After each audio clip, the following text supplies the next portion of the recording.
Oke, sebentar masuk ke Go Live ya. Oke, sebentar lagi kita Go Live di YouTube.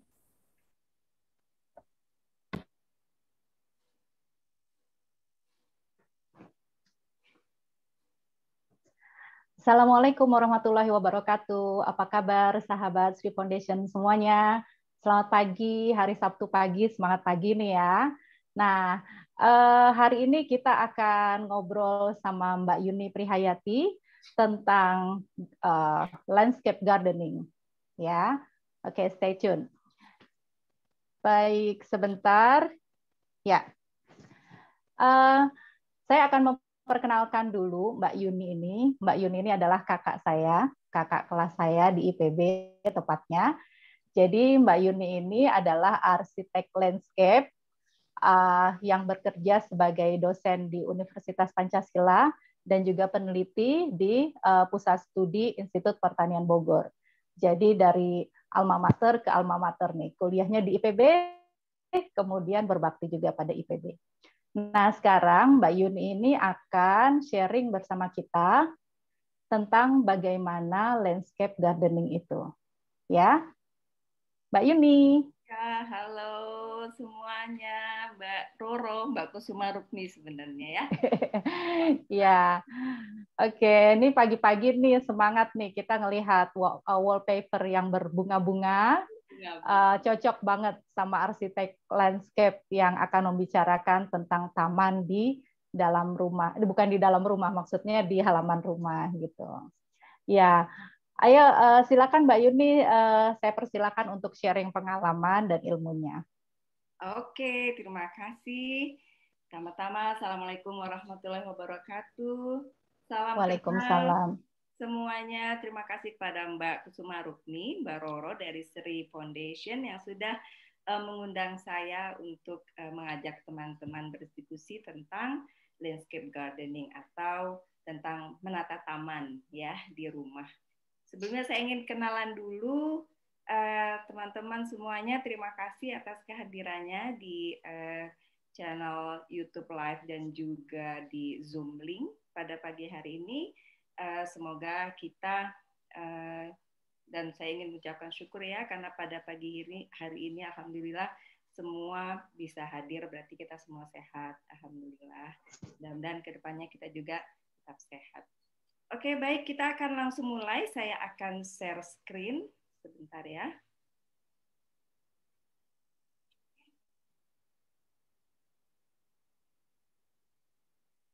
Oke, sudah kelihatan ya? Kelihatan. Oke, baik. Ya, saya bersyukur sekali karena pada pagi ini bisa dapat kesempatan walaupun cuma 1 jam ya Mbak Roro.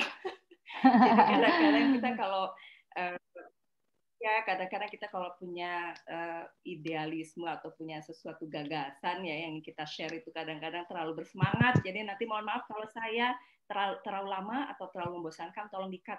Bu, itu ya, Mbak, tolong tuh ganti ini materinya dipercepat dan sebagainya gitu ya, biar nggak bosan. Oke, baik, saya akan mempersingkat saja bahwa materi kita itu akan kita bagi dalam 4 sesi. Namun sebetulnya kalau bicara tentang taman itu nggak bisa singkat ya Mbak Roro, biasanya kita perlu beberapa sesi gitu ya.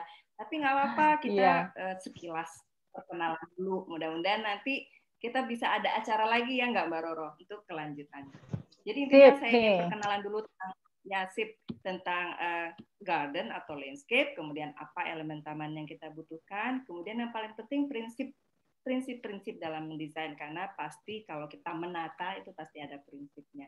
Lalu ada sedikit mungkin tips gitu ya, 4 steps for gardener untuk pemula ya. Oke, kita lanjutkan. Saya ingin kenalan, nama saya Yuni Prihayati, saya seorang arsitek lanskap, alumni dari IPB. Saya juga bekerja sebagai dosen arsitek di Universitas Pancasila dan juga peneliti di bidang perencanaan dan pengembangan wilayah di IPB. Nah, ini yang saya sering dicurhati teman-teman. Mbak, ya ampun saya tuh pengen punya taman gitu ya, tapi kok kayaknya pasti mahal. Nah itu satu, udah langsung mengkerep gitu ya semangatnya begitu dia berpikir harus berapa juta yang harus saya keluarkan, berapa ratus ribu yang harus saya keluarkan. Kemudian Mahal ya Mbak ya? mahal mungkin, nah itu tergantung ya. Lalu ada lagi yang bertanya, ingin punya taman, tapi lokasinya di mana? Rumah saya itu cuma ya ketemu sana, ketemu itu lagi gitu ya ketemunya. Jadi hanya sekitar mungkin hanya saya punya 2 meter persegi atau 3 atau 5 gitu ya. Itu apa bisa? Nah, kemudian ada lagi yang bertanya, banyak tanaman kayak gitu apa nggak takut ada hewannya ya gitu ya. Kemudian ada lagi yang bilang, terus meliharanya gimana? Jangan-jangan mahal lagi nih. Aduh, kalau urusan taman jangan-jangan uang melulu. Nah, yuk kita bahas ya. Jadi pada intinya sebetulnya taman itu kan adalah home sweet home juga karena dia attach, karena dia menempel dengan rumah kita, bagian dari rumah kita, maka kita harus memandangnya juga sebagai home sweet home, harus memandangnya sebagai rumahku tuh surgaku, mau sekecil apa, mau sebesar apa, aku harus merasa bahagia dengannya gitu. Nah, sebisa mungkin taman bisa jadi sumber inspirasi. Nah, itu apalagi kalau itu udah melekat erat berarti ya antara taman dan si pemilik. Ya, nah ini saya terus terang dalam PPT atau presentasi saya beberapa gambar saya banyak mengambil di internet dan saya mohon izin juga dengan menyertakan sumber. Cuma karena boleh dibilang ya saya memohon maaf karena kadang-kadang buru-buru ya ada beberapa yang tidak terselip sumbernya gitu. Tapi untuk menghindari itu saya akhirnya pakai taman saya sendiri gitu ya. Ya kecil-kecil tapi biar kelihatan lah gitu ya kalau yang ngomong punya taman gitu ya. Nah, kira-kira Iya, itu gambar taman sendiri ya Mbak ya?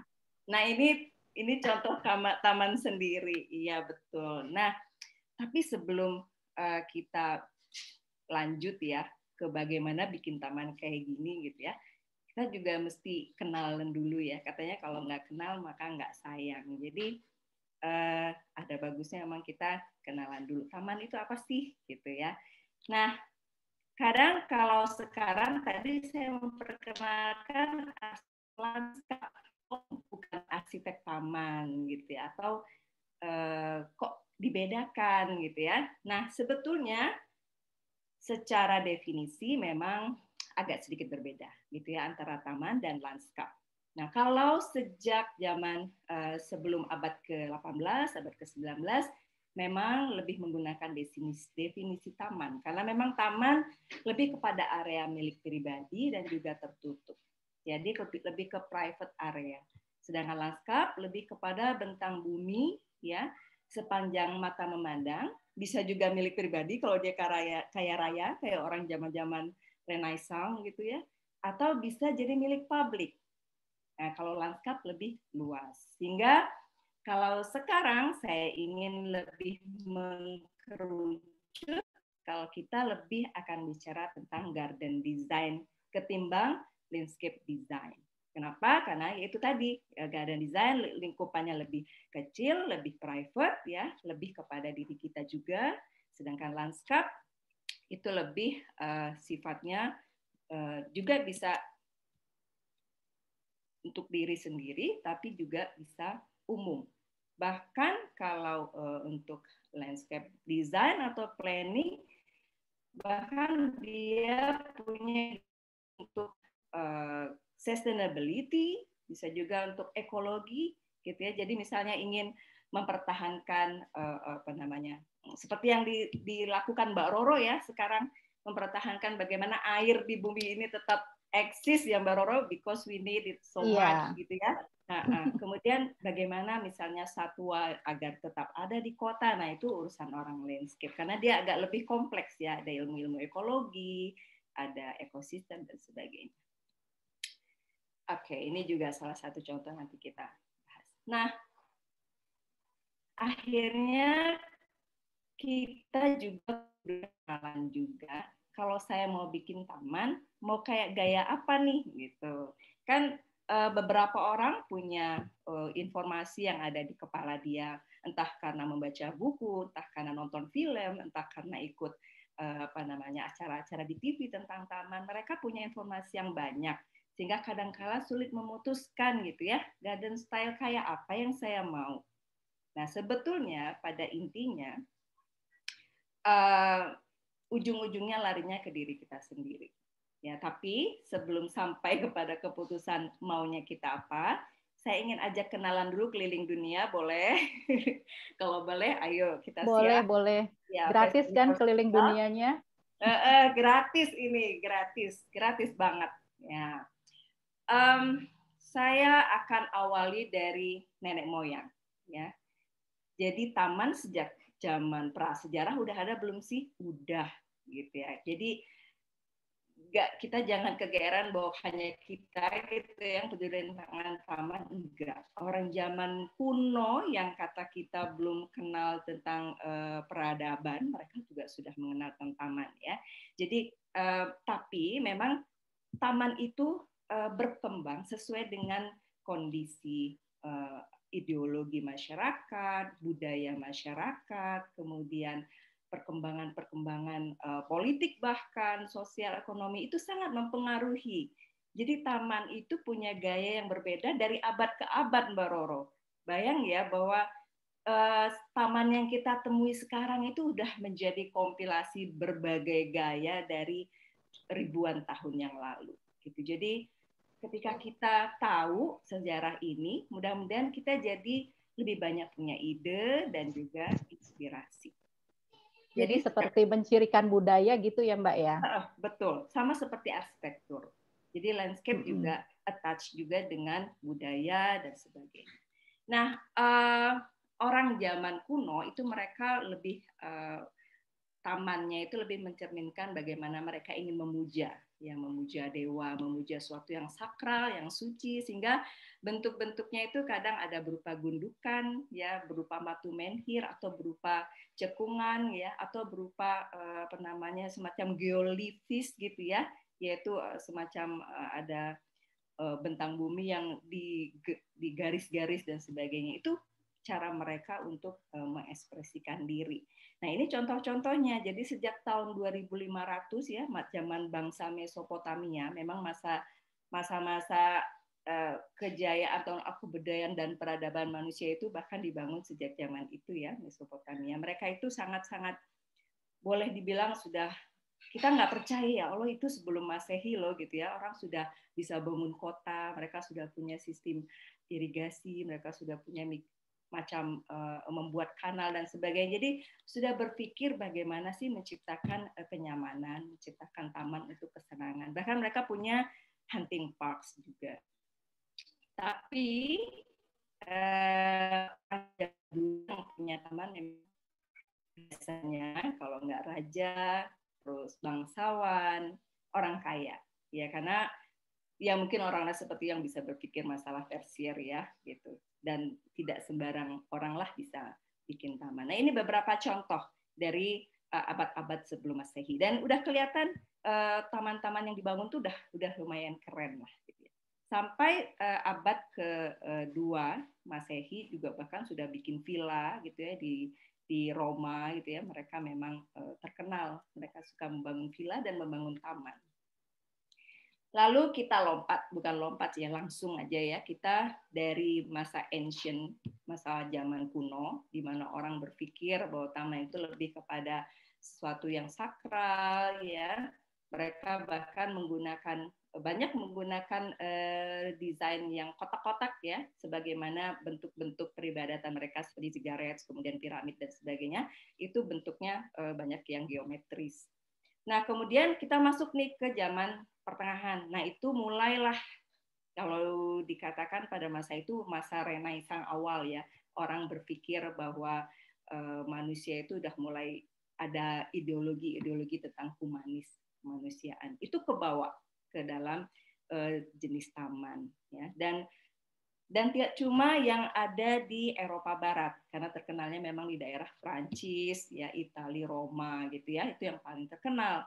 Tapi juga ternyata di Asia, Cina, Jepang, Dan juga Spanyol. Kalau kita lihat Spanyol pada saat itu pengaruh Islamnya juga sangat kuat gitu ya. Jadi mereka bentuk-bentuk tamannya segi empat ya. Kemudian mereka banyak menyerap dari kebudayaan Islam yang pada saat itu juga sedang berkembang pada zaman pertengahan ini ya. Kita lihat di Spanyol ya. Jadi bagaimana kita kalau dalam kitab suci Al-Quran atau juga di kitab suci Injil dan sebagainya banyak menceritakan bahwa surga itu ada airnya, ada sungai yang mengalir ya, ada madu, ada susu dan sebagainya ya. Itu menggambarkan seperti itulah keindahan. Jadi orang berpikir bahwa taman itu merepresentasikan surga gitu ya. Jadi ada air ya, ada bunga-bunga, ada keindahan seperti di surga. Nah, ini yang terjadi di Jepang masih pada masa pertengahan ya. Ini sebetulnya taman ini bukan taman zaman dulu, ini taman yang ada di Botanical Garden di California. Tapi mereka, kalau kita lihat di gambar yang sebelah kiri, ini saya dapatkan dari bukunya berjudul Illustrational tentang Historical Garden. Jadi dia membuat buku dengan cara dia semua taman dari zaman dulu hingga zaman sekarang gitu ya. Nah, ini termasuk masa-masa kejayaannya taman pada abad ke-8 sampai abad ke-2 Masehi tahun 794. Ini adalah taman Shindenzukuri di zaman Heian ya, zamannya di kerajaannya Jepang di abad ke-8 sampai abad ke-12. Mereka bikin tamannya seperti ini ya. Kemudian direplika oleh Botanical Garden California menjadi seperti ini. Hampir mirip ya. Jadi ada propertinya, estate-nya, kemudian ada lapangan lawn yang luas, lalu ada jembatan. Jadi kalau kita kadang kan sering tuh tukang taman bikin rumah rumput, terus ada jembatannya. Ya, itu sebetulnya sudah mengadop Japanese style. Lalu Cina juga seperti itu. Chinese Garden itu memang sangat terkenal dan mereka lebih alami. Ini perbedaannya. Kalau Jepang, Cina atau Asia itu jenis tamannya itu lebih ke alami, natural, terinspirasi dari alam. Tapi kalau Western Europe dan sebagainya mereka lebih geometris. Ya, sebagaimana katanya kalau dari sejarah karena banyak temuan-temuan yang bersifat matematika dan sebagainya ya, itu banyak ditemukan dan mempengaruhi juga kekakuan ya dalam desain. Jadi garis, kotak, segitiga dan sebagainya. Lalu setelah zaman pertengahan, nah ini kita sudah mulai masuk ke abad selanjutnya. Kalau di sini kita lihat, jadi kalau tadi Jepang punya gaya yang natural ya, kemudian ada mereka sangat mengapresiasi alam, ada jembatan dan sebagainya. Nah, sekarang Jepang di abad ini beda lagi. Nah, ini yang terkenal nih namanya Ryoanji. Itu Zen Garden. Nah, di sini tamannya itu untuk meditasi. Jadi taman itu punya banyak makna dan juga fungsi tergantung pada bagaimana kita mensikapinya. Nah, kalau di sini kalau kita lihat cuma pasir ya, cuma batu. Ini kalau yang Ryoanji ini memang punya spiritualnya sangat tinggi ya. Jadi konon jumlah batunya ada 15. Ya, jadi kalau kalian sempat ke sana, kita hitung ya. Tapi ternyata nggak pernah ada orang yang menemukan 15 itu. Jadi kita cuma hitung 14. Siapa yang bisa menemukan batu ke-15? Hidayah ya, ibaratnya kalau udah dapat hidayah aja baru dia dapat. Iya. Jadi tapi itu dikatakan 15 gitu ya Mbak ya? Dikatakan 15. Kayak gitu tuh penting loh. Penting loh. Kita bikin sesuatu yang ceritanya hanya kita yang tahu misalnya ya, walaupun mungkin benar adanya gitu ya. Jadi ketika orang bisa bilang, oh saya bisa menghitung 15, katanya dia sudah dapat enlightenment. Lewat apa? Meditasi. Jadi taman ini nggak rame-rame orang foto-foto selfie diinjek-injek, enggak. Orang yang datang duduk, bermeditasi, dan mungkin ngitungin batu itu gitu ya. Dan itu menjadi sarana untuk orang bisa fokus, betul nggak? Kalau nggak ada cerita itu orang mungkin nggak mau fokus duduk untuk beneran meditasi gitu ya. Nah itu jadi sangat ada istilahnya desain itu bisa mempengaruhi orang dan perilaku orang. Ya. Nah, kemudian yang menarik lagi di masa ini, orang udah mulai bikin taman yang petak segi 4. Contohnya ini, dalam istilahnya tuh namanya karbah atau four gardens, fourfold gardens. Jadi bentuknya itu segi 4 dan ini juga terinspirasi dari Al-Quran. Ya, jadi ini banyak sebetulnya gayanya ngambil dari Persia. Sebelumnya ini ya, Persia itu juga sangat maju ya dalam arsitektur dan juga tamannya. Nah, ini 4 sisi ya, 4 sisi yang sama sisinya, elemen-elemennya itu yang banyak terkenal adalah susu, madu, wine ya, kemudian air ya. Itu yang sering diucapkan dan itu yang ada di surga katanya seperti itu. Nah, juga terjadi juga di daerah Eropa. Ya, mulai muncul Renaissance. Kalau teman-teman sering dengar gitu ya, ada masa di mana orang membangun taman yang sangat-sangat mewah di Perancis gitu ya. Nah, sebelumnya sudah muncul, sebelum muncul yang di Perancis sudah ada Renaissance Garden ini. Oke, kita lanjut kita percepat. Jadi tiap-tiap abad itu punya ciri khas sendiri, gitu ya. Tergantung pada masa itu ada apa. Misalnya abad ke-16, abad ke-16 itu mulai masuk modern era. Ya, orang udah mulai terjadi. Sebentar, saya punya masalah dengan ketutup ininya. Supaya apa ya? Oke, sebentar. Nah, saya tulisannya tidak tertutup. Nah, jadi mulai masuk transisi ke modern era dan orang mulai berpikir taman itu dipandang sebagai alam ketiga. Dan orang sudah mulai apa istilahnya ya? Manusia tuh mulai bukan lagi kalau abad 15 itu mulai menemukan kembali alam. Jadi manusia itu gitu ya rotasinya. Kadang dia sudah bosan dengan alam lalu dia menemukan kembali. Kemudian dia akhirnya bahkan dalam posisi merekonstruksi alam. Dia punya kuasa gitu ya, merasa punya kuasa untuk bisa merekonstruksi. Itu tercermin dari berbagai taman pada masa itu ya, masa-masa Renaissance Villa yang terkenal ya. Kemudian ada Tea Garden juga di Jepang, ada Mughal Garden. Mughal Garden itu pada masa pemerintahannya Raja Mughal Garden yang sama seperti tadi ya, yang segi empat itu tadi, termasuk Taj Mahal nantinya.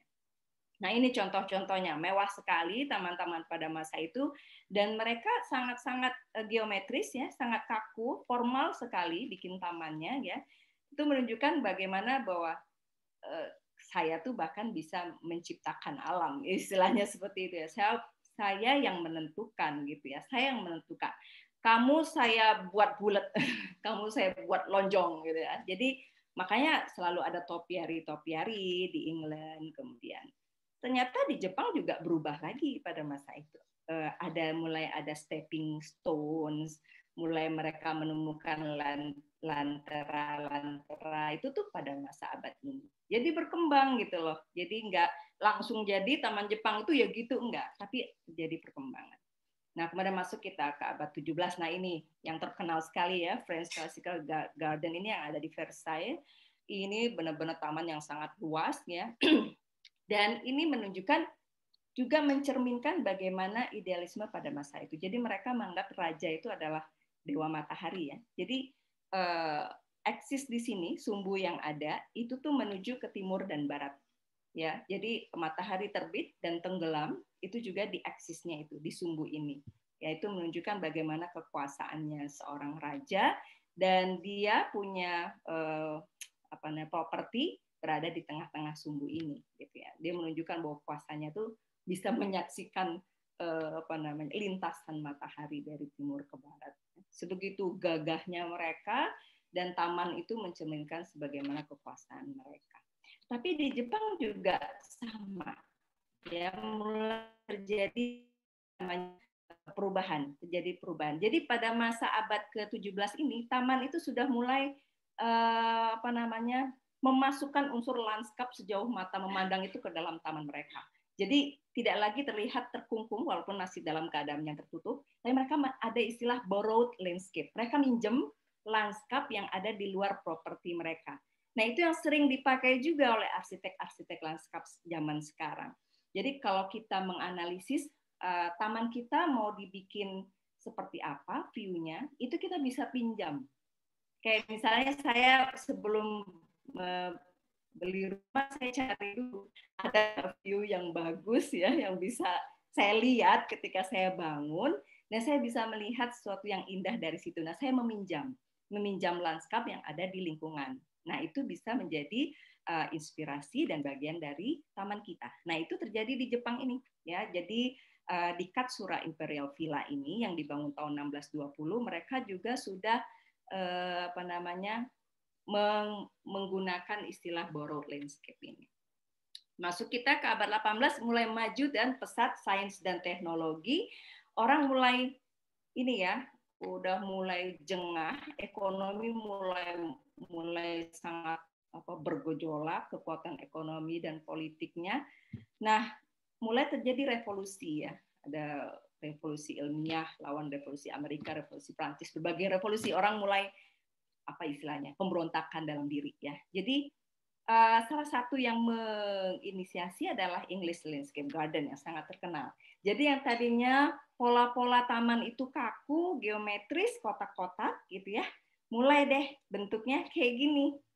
Ya, ini yang disebut dengan English Landscape Garden. Ini bentuk yang benar-benar kalau kita bilang ya Allah beda banget ya sama Versailles abad kemarin gitu ya, yang memang alam itu kalau bisa saya bikin gajah, saya bikin deh gajah gitu ya.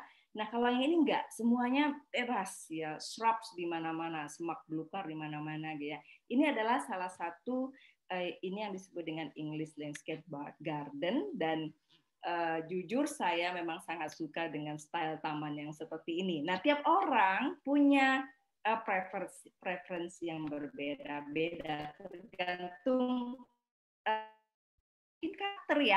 Kalau karakter saya mungkin karakternya rebel, jangan-jangan pemberontak nih ya. Jadi suka banget dengan sesuatu yang sifatnya natural, tidak diatur-atur gitu ya. Nah, oke, sekarang kita masuk ke abad selanjutnya. Nah, di sini orang mulai kenal yang namanya taman publik. Profesi arsitek lanskap mulai disebut. Jadi tidak lagi sebagai gardener, tidak lagi sebagai garden designer, karena orang sudah mulai berpikir kepentingan publik. Jadi masyarakat banyak yang pindah ke kota, populasi kotanya bertambah, orang mulai peduli dengan kepentingan publik, dan revolusi industri sudah mengikis yang namanya kehidupan agraris, sehingga mereka larilah pergi ke kota. Jadi lanskap di abad ke-19 ini itu terkenal dengan urban, public, dan romantik. Nah, salah satu yang terkenal, dan memang sekarang giliran Amerika nih. Nah, kalau kemana-mana Eropa gitu ya yang terkenal, sekarang giliran Amerika. Amerika lah yang menjadi pelopor ya, boleh dikatakan seperti itu, untuk taman-taman yang mempedulikan tentang kepentingan publik. Sehingga ada yang namanya Central Park. Central Park ini dibangun oleh Olmsted. Ini kalau kita jalan-jalan ke Amerika, kalau kita lihat ini side plan-nya ya. Jadi taman ini seluas kira-kira mungkin sekitar 400 hektar, bayangkan ya. 300-400 hektar di tengah itu kota. Seluas apa tuh Mbak? 400 hektar itu kalau dibanding misalnya kita biasa ke kebun raya gitu, berapa kalinya kebun raya? Nah, kalau saya lihat mungkin kemungkinan besar sama kebun raya lebih luas lagi ya, mungkin berapa kali? Pasti lebih luas ya. 3-4 kali mungkin. Ya, Oke. jadi ya kalau di Istora Senayan GBK itu juga lebih luas lagi. Padahal kita ngelihat GBK di tengah kota Jakarta itu udah hebat banget ya. Ini jauh lebih luas. Nah, ini dibangun di masa orang lagi seneng-senengnya concern sama ekonomi, Mbak. Jadi ketika si Olmsted membangun di tengah kota, orang pada protes. Ngapain membangun di tempat yang sangat-sangat potensial untuk dibangun sesuatu yang bisa menghasilkan uang? Gitu ya. Emangnya harganya mahal ya lahan ya. Lahannya sama. Kita lahannya tahu mahal. Ini di Manhattan gitu loh. Di Boston, di tempat yang sangat-sangat mahal, yang harga tanahnya tuh bisa miliaran ya. per meternya gitu ya. Orang kayaknya hanya orang tertentu yang bisa beli rumah di pinggirnya. Tapi ini udah 100 tahun ya dari sekarang. Ketika dia bangun banyak diprotes. Dia juga membangunnya juga karena taman ini kan sebetulnya New York ini berada di pinggir pantai ya, dekat laut atau sungai gitu ya. Jadi mereka juga bikin reservoir. Ya apa namanya? Bikin reservoir ya Mbak Roro pasti hafal betul ini. Cadangan air gitu ya, seperti danau. Jadi mereka sangat peduli dengan badan air. Mereka conserve, mereka lestarikan gitu. Nah, kita nggak nyangka setelah 100 tahun kemudian apa yang terjadi? Taman ini sudah menaikkan nilai real estate yang ada di sana berkali lipat. Jadi kehadiran taman ini justru menambah nilai jual secara ekonomi. Jadi kalau ditanya taman itu bernilai nggak sih secara ekonomi, saya akan menjawab dengan sangat tegas bahwa taman akan meningkatkan nilai ekonomi bahkan rumah Anda. Jadi ada satu bahkan seorang ahli mengatakan apa investasi harus saya berikan untuk bangun taman? Dia tidak ragu untuk menjawab 10% dari nilai rumah Anda. Itu investasi untuk taman. Nah, jangan mengkerut, mohon jangan mengkerut. Ini adalah dalam kaitannya dengan investasi ya. Sesuatu yang sifatnya investasi pasti kita nggak berpikir 100-200 dong, pasti kita berpikirnya sesuai dengan berapa yang akan kita peroleh gitu ya. Jadi investasinya 10% dari nilai rumah kita. Jadi kita nggak investasi itu artinya membangun dan pemeliharaannya ya. Taman itu dinamis, tumbuh terus. Ada pohon yang mati dong gitu ya, nggak ada pohon hidup selamanya. Ada rumput yang kering dong dan sebagainya. Jadi memang kalau kita sudah komit untuk bikin taman, komit juga untuk memelihara.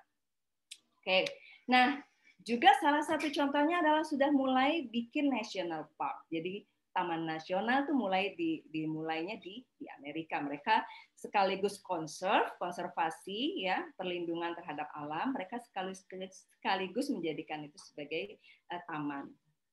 Oke, kita lanjutkan. Ini sudah hampir selesai. Mulai kita masuk ke abad 20 yaitu tahun 1900-an. Nah, ini sudah mulai selama kita tahu ya tahun abad ke-20 ini perang banyak sekali. Orang sudah mulai muncul superpower dan sebagainya. Dan budaya barat sudah mulai kompleks ya, dan mulai ada nih climate change ya, kerusakan-kerusakan udah mulai karena banyak temuan ya, dampaknya ditemukannya transportasi, dampak ditemukannya industri dan sebagainya, akhirnya berdampak terhadap lingkungan juga. Akhirnya muncullah landscape design seperti land art, environmentalism, postmodern dan sebagainya. Mari kita lihat contohnya. Nah, jadi tahun 1900 ini udah mulai orang berpikir untuk sustainable, Mbak. Jadi contohnya ada sebuah yang ada di Washington yang sudah tidak lagi jalan gitu ya. Ini contoh ini dari atasnya ya, side plan-nya. Jadi bikin tamannya nggak yang kayak kita bayangkan ya harus ada unsur geometrisnya lah atau apanya, enggak, cuma rumput saja, kemudian di tengah-tengahnya ada pabriknya itu penghasil gasnya itu ya. Nah, ini tuh reklamasi pertama untuk lanskap. Jadi orang sudah mulai berpikir, karena apa? Pada masa itu orang banyak mulai ngajak, ayo dong peduli ekologi. Ada buku yang judulnya Silent Spring. Ini buku yang terkenal, karangan Rachel Carson tahun 62. Dia bicara, ayo peduli ekologi. Nah, saya juga sebetulnya ingin ngajak teman-teman nih, kalau bikin taman, karena kita juga sudah di abad yang ke-21, kayaknya kita juga harus peduli deh, gitu ya. Karena dari sejarahnya kan ini akan mengajarkan kita bahwa, oh, taman yang kita butuhkan sesuai dengan abad kita, itu yang peduli ekologi, gitu loh. Design with nature, itu juga salah satunya. Jadi, gimana caranya? Nantilah kita ini kan ya. Nah, ini abad ke-21, yaitu di atas tahun 2000. Ya, sudah mulai kita tahu marketplace, kita tahu udah mulai handphone pakai, sudah mulai ditemukannya jejaring networking dan sebagaimana dan selain sebagainya. Lalu ada juga kita butuh apa? Seketika ada, ya. Tapi ada satu masalah bahwa kita punya banyak kekurangan dari segi energi, ya, keterbatasan dan sebagainya, sehingga mulai orang mendorong untuk sustainability. Jadi prinsipnya harus kalau bisa reduce, reuse, recycle. Nah, itu biasanya kalau yang mau menang, ya, desain-desain taman, dia harus pakai prinsip ini nih kalau abad sekarang. Jangan pakai taman zaman Versailles lagi, nggak sesuai dengan konteks zamannya. Nah, jadi ketika sudah di abad sekarang, kita sudah harus mikir nih, nggak cuma art yang kita pikirkan. Jadi saya ingin ngajak teman-teman juga, nggak cuma indah, tapi juga harus mengandung suatu misi terhadap bumi kita. Nah, sebaiknya seperti itu. Jadi ada sainsnya. Nah, contohnya gini, nggak ada indah-indahnya sebetulnya, tapi mereka concern terhadap sustainable water. Nih contohnya yang Tanner Spring Park di Oregon. Juga ini, ya, yang satu ini adalah namanya Girdenleibines, itu bahasanya saya juga nggak tahu ya, di Swiss. Dan ini di Switzerland, ini dibangun untuk Swiss Expo. Ya sebenarnya kalau kita lihat ini tuh ada kayak semacam semprotan air dengan nozzle yang sangat tipis gitu ya, sehingga bikin kabut gitu ya, yang menyebabkan ini nih focal point-nya gitu ya, kalau dibilang dalam sebuah taman. Jadi orang tuh mulai menerjemahkan taman itu sebagai sesuatu yang ekspresinya nggak cuma terhadap diri kita, tapi bagaimana kepedulian kita juga terhadap alam. Oke, ceritanya sudah cukup panjang, mudah-mudahan menjadi masukan informasi nanti ketika kita mau bikin decision making ya. Nah, sekarang bagaimana dengan taman kita?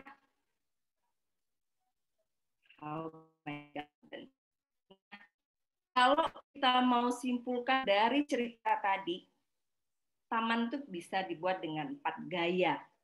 4 gaya. Tinggal kita mau pilih yang mana. Nah, gaya yang pertama itu ada unsur geometris, ya, strukturnya itu sangat dominan. Tamannya hanya sedikit, ya, dia hanya lebih concern dengan ini memang tergantung karakter orang gitu ya. Kalau karakter kita orangnya memang tegas atau memang dia agak sedikit kaku atau dia mungkin strict dan sebagainya, mungkin dia memang cocok gitu ya dengan yang sistem yang geometris, garis-garis lurus, kotak-kotak dan sebagainya. Mungkin yang otak kirinya juga lebih banyak ya. Lalu yang kedua sistemnya yang geometris tapi juga ada naturalnya, imbang. Jadi otak mungkin ya otak kiri dan kanannya itu imbang. Jadi dia masih suka dengan sesuatu yang sifatnya lurus, kaku, segi rapih gitu ya, sesuatu yang kelihatannya rapih kalau kayak gitu ya. Tapi dia juga suka dengan kehadiran elemen alaminya, suka dengan air, suka dengan pohon dan sebagainya. Lalu yang ketiga natural, lebih ke natural tapi masih tertata rapih gitu. Natural tapi rapih karena orangnya masih ada unsur-unsur suka dengan kerapihan, suka dengan sesuatu yang geometris. Nah, yang terakhir ini yang natural, benar-benar dibiarin. Nah, terus kita mau ini ya, mau apa namanya? Defense kalau taman saya tuh natural ya, maksudnya saya biarin, nggak saya urus, nggak juga, nggak kayak gitu. Jadi natural bukan berarti nggak kita urus, tapi memang gayanya, materi dan elemen yang ada di dalamnya dominannya alami. Oke, ini taman saya, jadi kebayang lah ya karakter saya gitu ya, penuh ya. Jadi ini yang tipe apa nih Mbak? Nah, makanya kita bikin kuis ya Mbak ya. Kita bikin kuis. Ya, jadi kalau yang menang nih boleh dapat door prize nih. Jadi kalau jenis taman kayak saya ini apa nih? Coba kalau teman-teman mungkin bisa jawab gitu ya. Nah, kalau dilihat dari gayanya, ingat nih jadi abad ke-18 ya. Zaman dimana orang sudah mulai memberontak dengan keadaan yang ada, ya bosan dengan segala kekakuan, dan dia bikin Inggris mulai bikin English landscape garden, ya, yang natural. Jadi ini contohnya. Jadi ini adalah salah satu taman yang terkenal di Inggris itu di South Stourhead, Wiltshire. Ini English Garden-nya. Ini punyanya Henry Hoare II tahun 1735. Jadi ciri khasnya dia alami, ada jembatannya, kemudian biasanya ada kayak pavilion kecil ya gitu, dan mereka sangat mengeksplor alamnya gitu ya. Nah, saya sih menerjemahkan sungai saya dengan rumput aja gitu ya. Kemudian sedikit elemen hardscape-nya dengan pagar ya untuk mewakili si bridge-nya tadi. Nah, dan menariknya di beberapa negara mereka itu peduli loh dengan concern rakyatnya. Kalau rakyatnya mau buat taman, saya kasih pedoman katanya gitu. Ini contohnya ya yang di sini. Ini adalah sustainable garden ya. Dan mereka pemerintahannya membuat semacam panduan. Kalau mau bikin taman harusnya kalian seperti ini. Bukan harusnya, ini ada panduan seperti ini. Supaya apa? Karena mereka seperti yang saya katakan tadi ya, bahwa bumi sedang punya masalah nih gitu ya. Sustainable garden itu yang lebih cocok dengan kondisi climate change yang ada, keterbatasan yang ada. Salah satu contoh, kalau semua orang tidak peduli dengan tanaman berbunga, ya tanaman berbunga itu tanaman yang bisa mengundang polinator ya Mbak ya, polinator. Polinator itu kan fungsinya, lebah itu kan menyerbuk dan dia berguna untuk mengembangbiakan varietas ya, spesies. Kalau seandainya bunga hilang, polinator hilang, kebayang nggak sih gitu ya, rantai ekosistem, rantai makanan yang ada di ekosistem akan terganggu. Bisa jadi kita udah nggak bisa lagi menikmati buah duren, ya kan? Karena siapa yang mau menyerbukkan bunganya sehingga bisa jadi buah, gitu. Itu adalah tugasnya bee, tugasnya lebah. Bahkan saya sangat tertarik tuh ada film kartunnya, lebah dibuat film kartun sehingga anak-anak tahu seperti apa sih fungsinya lebah itu yang sangat luar biasa terhadap ekosistem. Jadi jangan main-main kalau kita nggak peduli, rumah nggak bisa apa, cuma diisi semen aja, terus mungkin beberapa ratus tahun lagi seperti yang dibayangkan orang bahwa bumi kita udah makin merana dan nggak ada tanaman, bisa jadi kalau kita nggak peduli. Misalnya itu ya lebih kepada skenario jelek gitu ya. Jadi cobalah kita untuk berpikir bahwa taman paling tidak punya perannya terhadap lingkungan. Nah, ini saya juga punya contoh taman saya lagi. Kalau ini saya baru beres-beres lah itu ya. Nah, ini masuk apa nih model desainnya? Nah, kalau menurut saya masih masuk geometrik natural. Jadi masih imbang lah, masih ada garis-garis lurusnya gitu ya. Tapi juga masih saya masukkan elemen-elemen alaminya. Ya, saya masih imbang. Kalau yang tadi benar-benar ya, kalau ini lebih kepada natural. Walaupun saya juga lakukan pemangkasan. Oke, baik. Jadi Mbak Yuni tadi ada yang jawab tamannya itu adalah natural modelnya. Iya, betul. Benar ya? Oke, berarti dapat hadiah nanti. Dapat hadiah. Yang pertama itu natural, karena dia tadi yang saya bilang 4 garden style yang saya ringkas tadi, itu masuk yang natural. Tapi kalau lihat dari sejarahnya, dia memang mengikut ke English Landscape Garden. Ya, keren. Siapa namanya tuh? Sebentar, Mbak Eti kalau nggak salah, sebentar. Mbak Eti dapat pulsa. Ya, Mbak ya? ya? Eti Sumali, ya. Oke, selamat ya Mbak Eti. Aduh, saya senang deh kalau ada yang ini nih menjawab kayak gini, berarti dia benar-benar. Mudah-mudahan Mbak Eti habis ini semangat ya Mbak ya, langsung bikin taman. Ya, nanti kita inikan lagi. Nah, kita mulai sedikit-sedikit ya, masuk ke elemen taman.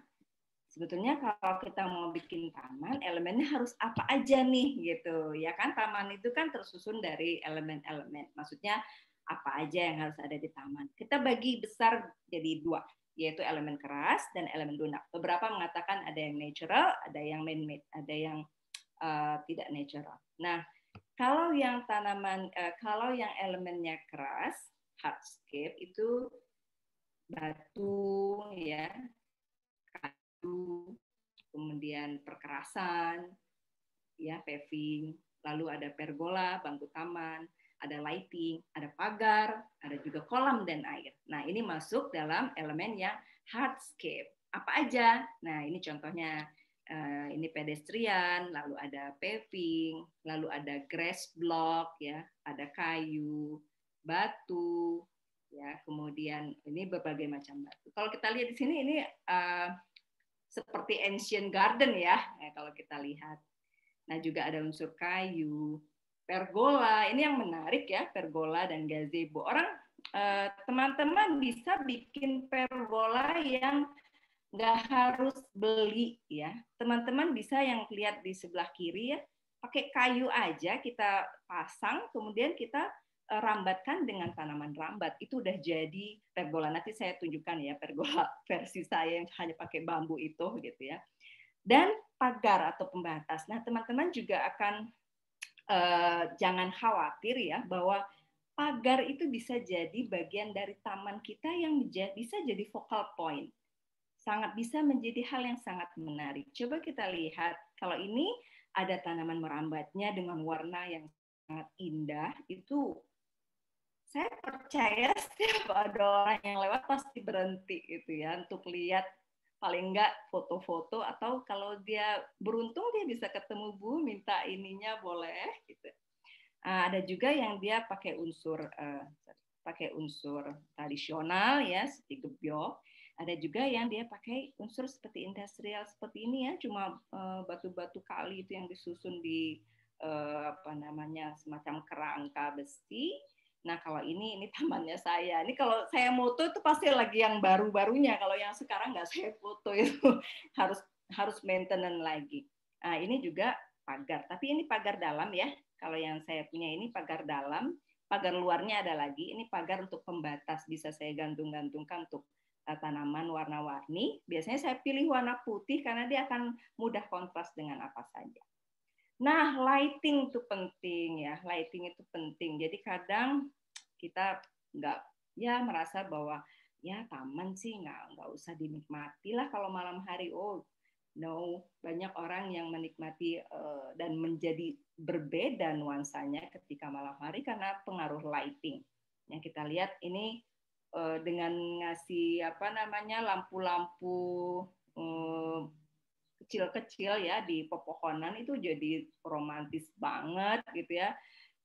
Kalau mau yang mahal ya seperti ini lampu sorot, jadi dia lebih artinya lanskap atau taman kita bisa dinikmati pada malam hari dan bisa jadi elemen yang sangat memberi daya tarik ya.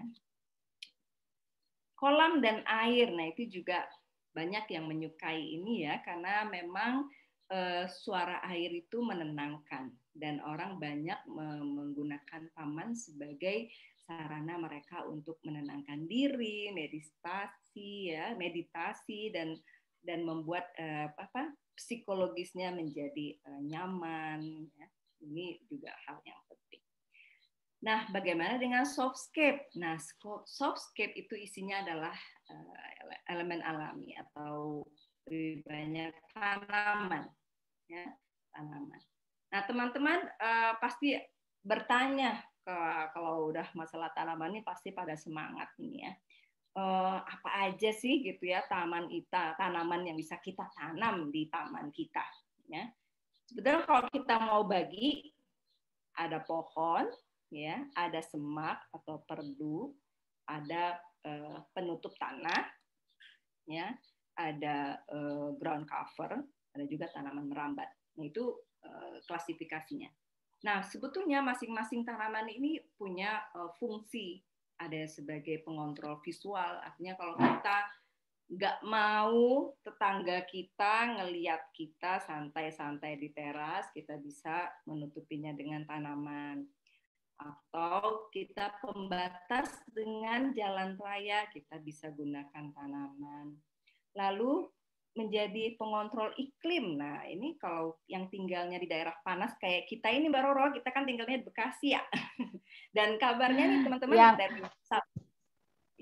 dari Sabang sampai Merauke pasti ada dong daerah panas ya. nggak semuanya. Bekasi itu, kata anak saya, Bekasi itu kota dengan 2 matahari. Iya, Karena panas banget. panasnya pakai banget.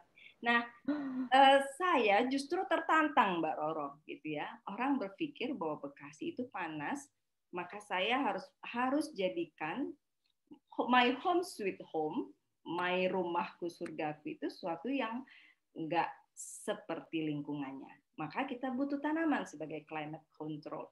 Jadi ternyata peran tanaman itu subhanallah gitu ya. Kita berada di bawah naungan pohon, itu suhu turun bisa 1 derajat ya, atau 2 derajat. Artinya suasana menjadi teduh, rumah menjadi teduh, adem, itu karena kehadiran tanaman.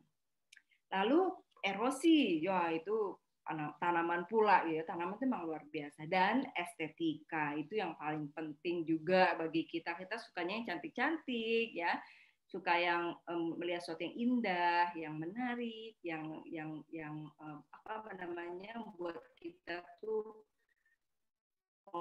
terpesona ya, lihat bunga. Biasanya bunga lah yang membuat kita seperti itu. Nah, pohon itu macam-macam ya ukurannya. Jadi nanti kita sesuaikan sama rumah kita. Ya nggak semua rumah mungkin bisa ditanam terem besi loh gitu ya. Pasti harus, nggak mungkin rumah yang ukuran kayak rumah kita ditanam terem besi. Kita harus sesuaikan. Jadi pohon itu ada yang kecil, ada yang sedang, ada juga yang besar. Di atas 12 meter kita sebut sebagai pohon besar. Dan itu harus kita sesuaikan. Cocok nggak kalau kita tanam di rumah kita? Nah, mungkin kalau rumah kita 200 atau 100-200 ya pohon-pohonnya harus yang kecil sampai sedang ya, jangan sampai yang besar. Kemudian semak, nah, nanti kita di sini akan banyaklah ketemu ya. Nah ini contoh-contohnya. Jadi kalau ini ada rumput, jadi taman itu lengkap elemennya. Ada rumputnya, ada ground covernya, kemudian ada semaknya, ada perdunya, ya, ada pohonnya. Jadi kehadiran softscape ini, elemen yang lembut ini adalah melengkapi yang hardscape tadi dan membentuk sebuah taman. Nah ini murni saya ambil dari rumah saya.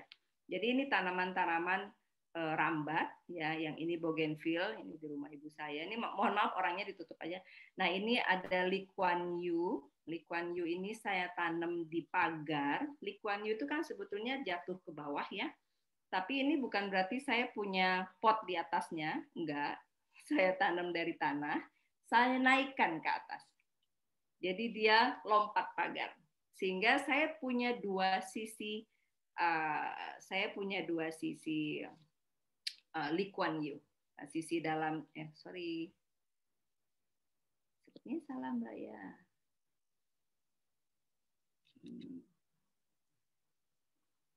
Sorry, tadi saya ingin menunjukkan yang sebelumnya.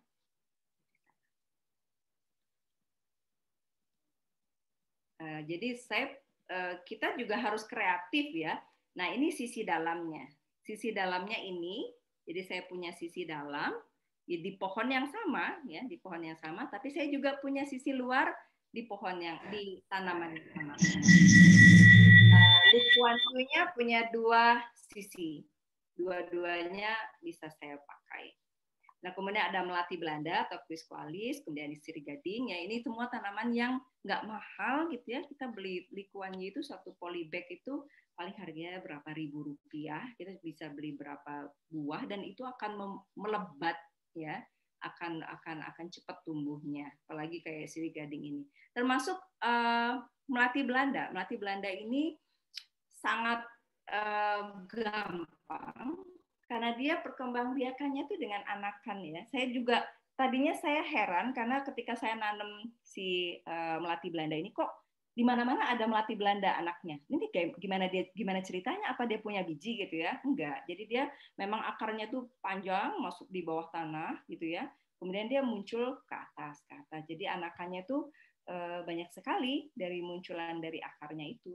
Nah, itu yang bisa kita perbanyak. Makanya teman-teman saya banyak saya bagi dari anakannya itu. Tapi emang harus hati-hati karena nggak semua anakan bisa tumbuh jadi tanaman baru. Ya, kita harus hati-hati ketika menggali, ya. Kalau dia patah juga dia nggak jadi, gitu ya. Jadi gampang-gampang susah. Tapi kalau kita sih gampang lah gitu ya, nggak ada yang susah lah biar kita semangat. Nah, tadi elemen, dan teman-teman hafal ya, tidak hafal tapi paham ya dengan elemen tadi. Jadi ada yang keras, ada yang lunak. Yang keras itu yang biasanya buatan ya, yang lunak tanaman. Nah, gimana cara kita menatanya si elemen tadi gitu ya, sehingga jadi indah dipandang mata, jadi enak kita menikmatinya gitu ya. Ternyata ada prinsipnya. Nah, mohon ini karena agak sedikit teori, saya kasih gambar aja ya. Nah, kalau kita punya taman kecil, lalu kita tanam pohon mangga, beres, sudah. Artinya yang bisa kita nikmati hanya kehadiran mangga, menunggu pohonnya berbuah, karena kita paling hanya bisa ngasih pot aja ya, tapi boleh dikatakan skalanya terlalu tinggi, ya. Jadi dia tidak proporsional, gitu ya. Jadi kalau memang kita maunya seperti itu juga nggak apa-apa, tapi artinya yang kita nikmati adalah keteduhan dan buahnya. Tapi kita tidak bisa menikmati skala rendahnya. Untuk sesuatu yang sifatnya relaxing, calming, enggak, gitu ya. Bukan itu yang diperoleh. Dia proporsinya boleh dikatakan tidak sesuai dengan tapak yang kecil. Kalau kita lihat ini ada rumah tinggi lantai 2, pohonnya kecil. Nah, ini tidak proporsional. Kalau pohon yang sesuai dengan tinggi dia baru menjadi proporsional.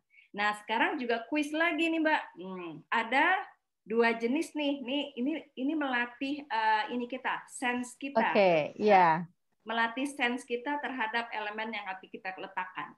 Ini ada orang ya di pedestrian, ada pohon nih ya 2 di sebelah kanannya. Lalu ini sama, tapi di sebelah kirinya ada pohonnya, sebelah kanannya ada lagi. Mana yang proporsional? A atau B? Iya. Jadi nanti yang mendapatkan door prize yang menjawab menjawab benar paling cepat ya. Ya. Either di Zoom atau di YouTube. Ya, silakan Mbak Roro nanti yang akan mencek. Nah, itu teman-teman akan lihat sendiri. Nah, nanti saya bocorin sekarang boleh? Nah, kalau dari kondisi seperti ini yang proporsional adalah yang B. Ya, jadi juga seimbang. Jadi pemenangnya yang paling cepat nih udah ada nih, Mbak. Oke, siapa? Mbak Ana Patricia. Wah, itu jawab B paling cepat. Oke, Mbak Ana Patricia, selamat. Dari mana ya Mbak Ana ya? Oke, terima kasih atas partisipasinya. Ya, saya rasa beliau juga arsitek kali ya, atau arsitek landscape. Paling tidak memang rasa sense-nya tuh bagus gitu ya. Nah, untuk skala. Nah, skala ini penting. Jadi kalau kita tadi yang saya katakan bahwa pohon mangga di taman yang sempit itu skalanya udah nggak masuk. Artinya skala ini bicara tentang bagaimana kita menciptakan ruang, bagaimana itu memberi kesan. Jadi ada yang low scale, skala rendah, ada yang skala tinggi. Kalau kita mau yang sifatnya relaksasi, sifatnya itu menyenangkan hati, menenangkan hati, dan membawa kedamaian, kita pakai yang low scale. Sesuatu yang rendah, semuanya rendah. Nah, itu lebih membawa ketenangan. Tapi kalau yang sifatnya megah, sesuatu yang sifatnya membuat kita tuh ingin bergerak ya, itu tuh kita ciptakan high scale. Dan biasanya high scale cocok untuk tapak yang luas. Jadi kalau misalnya kita punya real estate yang luas sekali, boleh kita pakai high scale ini. Nah, oke, lanjut. Balance. Nah, kita harus balance. Jadi sama kayak hidup kita ya, harus balance. Nah, desain juga harus balance-nya. Ada yang formal balance, ada yang informal. Jadi balance tuh apa sih gitu ya? Artinya tuh paling nggak seimbang lah kiri kanan. Bukan sama ya. Kalau ini sama, ya ini formal balance. Ya itu termasuk taman-taman di abad ke-15, 16, 17, 18 ya. Itu mereka formal. Taman-tamannya formal, dan itu kanan kirinya biasanya sama. Nah itu makanya lebih enak diterima ya bahwa it's beautiful gitu ya, karena balance-nya dapet, prinsip desainnya diterapkan. Tapi bisa juga yang informal. Kalau kita penyuka tanaman natural, kita bisa punya informal balance gitu, nggak masalah. Nah Dan salah satu kuncinya kalau kita mau bikin balance, sebaiknya memang ada banyak cara. Salah satunya emang ini contohnya, ya. Yang A itu adalah kita mendesain meletakkan tanaman, tapi dia nggak balance, nggak ada nggak menarik. Ya, saya boleh katakan itu menjadi tidak menarik nanti. Tapi ketika kita buat seperti B, jadi dia mengalir, nanti ada prinsip desain lainnya ya, mengalir, menyatukan sehingga dia menjadi sebuah grup yang konsisten dan unity. Nah, dia akan menjadi lebih balance dan itu bisa kita terapkan di taman-taman yang informal. Gitu. Jadi kalau kita lihat A dan B yang balance yang mana ya? Ini kalau saya bikin door prize terus nanti nggak cukup. Terserah Mbak Roro. Ya door prize-nya 3 aja, jangan udah. Oh, ini berarti udah ada nanti aja, berarti nanti aja. nanti ya. Okay. Ya, udah 2, tinggal B. 1 lagi. Okay. Tinggal 1 lagi. Oke, waktu saya masih lama nggak Mbak? Ini keasikan. Sorry. Waktunya sih sebenarnya udah lewat, tapi ini asik kok didengerin. Silakan lanjut, Mbak. Oke, mohon maaf kalau teman-teman ada yang boring gitu ya. Tolong chat ke Mbak Roro, bilang stop Bu Yuni please gitu ya. Oke. Nah, untuk A dan B yang balance yang mana? Nah, saya akan sampaikan bahwa yang balance adalah yang B. Ya, jadi dia imbang antara kanan dan kirinya. Itu balance itu penting, untuk kesehatan juga penting ya. Kalau kita bawa beban berat juga harus balance. Nah, harus ada emphasis atau focal point. Nah, ini nanti akan kita tantang nanti ya di akhir. Focal point-nya apa? Focal point itu macam-macam. Focal point itu kan sesuatu yang menarik mata untuk kita bisa, ya kalau ibarat ada lagu yang kuning, baju kuning nggak boleh, jangan boleh lewat gitu ya. Terus dia sudah membuat kita tertarik gitu ya dengan warna kuningnya, buat mata kita jadi ngikutin dia kemana aja. Nah, itu adalah daya tarik utama atau focal point ya, itu yang disebut dengan emphasis. Penekanan, nah itu bentuknya bisa macam-macam, bisa berupa sculpture, bisa berupa bentuk struktur, bisa bentuk pohon yang tiba-tiba menjulang, bisa juga pohon yang berbunga indah, bisa juga pohon seperti Flame of Irian ini kan menarik banget ya. Kalau kita ke kebun raya atau di taman bunga, kalau ada ini orang pasti langsung apa sih ini gitu ya. Padahal sebenarnya kita juga bisa tanam, cuma memang nggak gampang ngambil orang abang-abang yang jualan bunga di pinggir jalan atau yang ngider gitu ya, itu juga nggak semuanya punya ya. Nah, emphasis artinya focal point kita harus punya itu. Kemudian yang selanjutnya adalah kontras. Nah, ini penting. Gimana caranya supaya kita bisa menciptakan kontras? Ternyata ada resepnya. Ya, kalau mau kontras itu jangan setengah-setengah, tapi buat misalnya yang dominan 1/3, yang tidak dominannya sisanya 2/3. Atau yang dominannya 2/3, sisanya 1/3 yang tidak dominan. Jadi buat 1/3, 2/3. Itu bisa bikin kontras. Tapi kalau sudah setengah-setengah, namanya udah bukan kontras lagi. Ya, dia sudah jadi balance tadi. Ya, atau dia balance karena tekstur. Ya, misalnya teksturnya gundukan, bulat, lalu kita ketemu tekstur yang runcing-runcing, lalu ada yang menjulang. Kemudian ada kontras dari segi warna, ya. Kemudian desain warna hitam, dia tampilkan warna putih, atau dia kontraskan dengan warna juga hijau. Kalau orang desainer landscape tuh mengatakan bahwa sebisa mungkin ini nggak dari pagi kan itu. Oh, maaf sebentar Bu Mariani, di mute ya. Oke, ada yang bocor nggak apa-apa.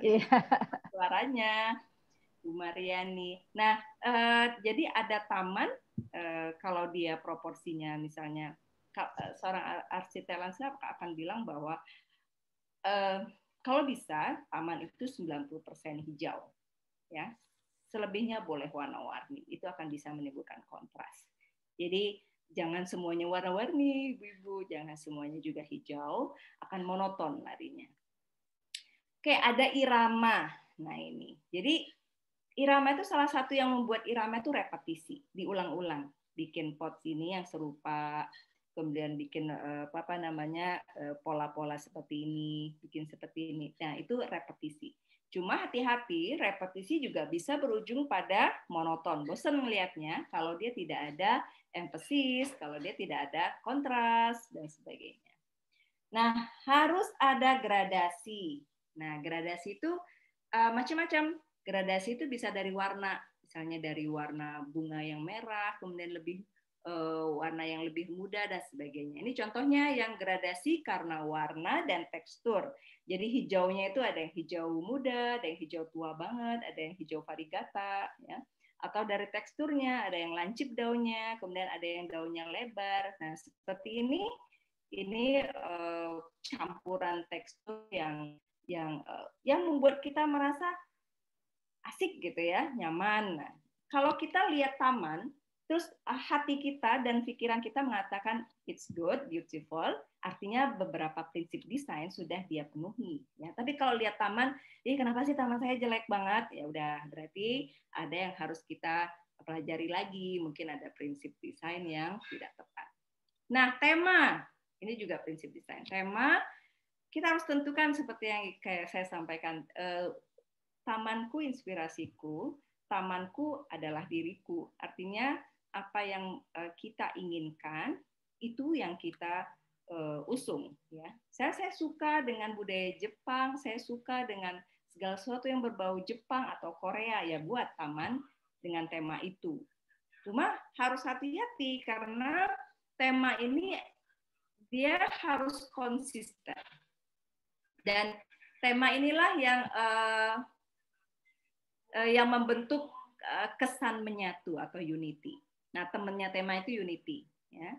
Jadi kalau misalnya kita sudah punya tema tertentu, tropis kah, Balinese Garden kah, atau mau tema yang natural kah, atau yang geometri struktural kah, itu kita konsisten aja. Jangan dicampur-campur, karena itu akan bikin unity-nya hilang. Nah, unity itu apa? Unity itu kalau semua elemennya itu konsisten karakternya, artinya kalau dia memang mau bikin taman Jepang, elemen-elemennya mendukung ke sana, gitu ya. Kalau dia mau bikin taman tropis, elemen-elemennya juga mendukung ke sana, karakternya juga sesuai ke sana.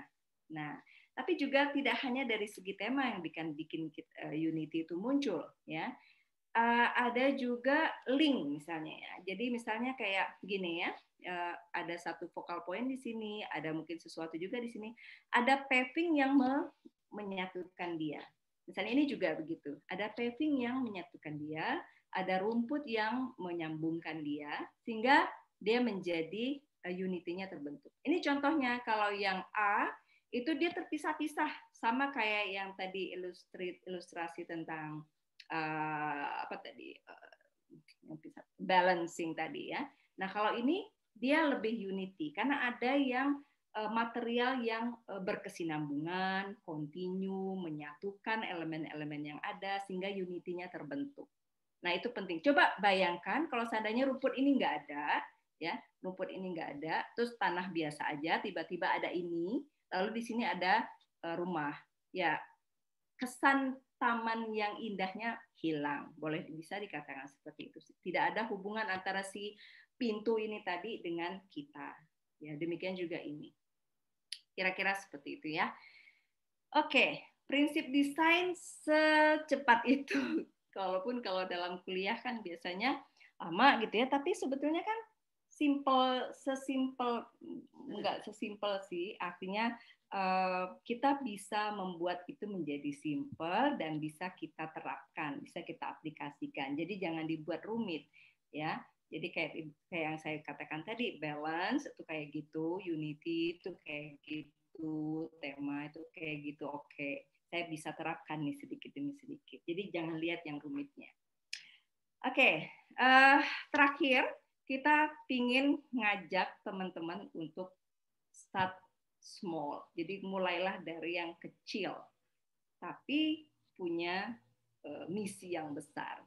Ya, saya sangat tertarik ya, kebetulan saya pernah membaca hadis ini ya, karena saya seorang muslim, saya pernah membaca hadis ini yang mengatakan bahwa tidaklah seorang muslim itu menanam tanaman atau pohon, lalu ada burung, lalu manusia atau binatang lainnya makan buah dari pohon itu, melainkan dihitungnya sebagai sedekah gitu bagi mereka yang menerimanya. Jadi bagi mereka yang menanamnya.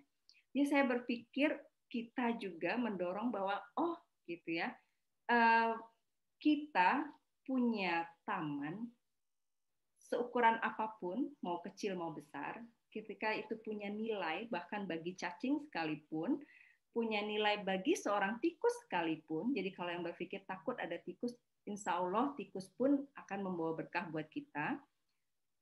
Ada ulat sekalipun, itu pun juga mendatangkan berkah buat kita, karena kita bersedekah kepada si ulat dengan tanaman daun anthurium kita yang mahal itu, yang mungkin kita jadi nangis-nangis juga ya, tapi akan tumbuh sesuatu yang baru, kecuali kalau jumlah banyak. Kalau jumlah banyak itu namanya sudah hama, serangan hama, wabah, itu sesuatu yang berbeda. Tapi kalau hanya 1-2, ya ulat itu kelihatannya menyebalkan, ya walaupun dia lucu imut, tapi dia suatu saat akan jadi kupu-kupu yang cantik, gitu ya. Jadi kita memandang taman kita itu adalah sarana kita untuk bersedekah. Itu salah satu yang ingin saya tularkan ke teman-teman, gitu ya, bahwa taman bukan hanya merepresentasikan keegoan saya atau ingin dipandang sebagai rumah yang mewah dengan tamannya, tapi sebisa mungkin taman adalah representatif dari ideologi kita, kemudian misi kita terhadap lingkungan sekitar kita dan manfaat kita sebagai manusia. Mudah-mudahan seperti itu. Nah, pernah sebelum join dengan Zoom ini ada teman yang bilang, Mbak, nanti aku akan nanya loh, sebetulnya rumah itu, taman aku ini cocoknya pohon tuh jumlahnya berapa, katanya gitu. Jadi kalau saya punya taman ukuran seperti ini, cocoknya berapa sih jumlah tanaman yang ada. Nah, kalau ukuran jumlah tanaman itu kan tergantung kepada temanya, ya. Kembali lagi, tergantung pada style taman kita, tergantung pada temanya, lalu bagaimana itu bisa menciptakan bisa mengikuti prinsip desain yang ada, gitu ya. Jadi kalau kebanyakan dan itu bisa bikin menjadi terlalu redundant, jadi berlebihan, nah itu berarti kan dia sudah tidak seimbang lagi. Artinya kita harus dari segi prinsip desain pun udah nggak bisa diterima. Tapi ternyata ada pedomannya. Ya, alhamdulillah kita punya pedoman ya di PU mengatakan bahwa gini, pekarangan rumah kita tuh ada yang besar, ada yang sedang, ada yang kecil. Kalau yang besar, itu rumah dengan luas lahan di atas 500 meter persegi.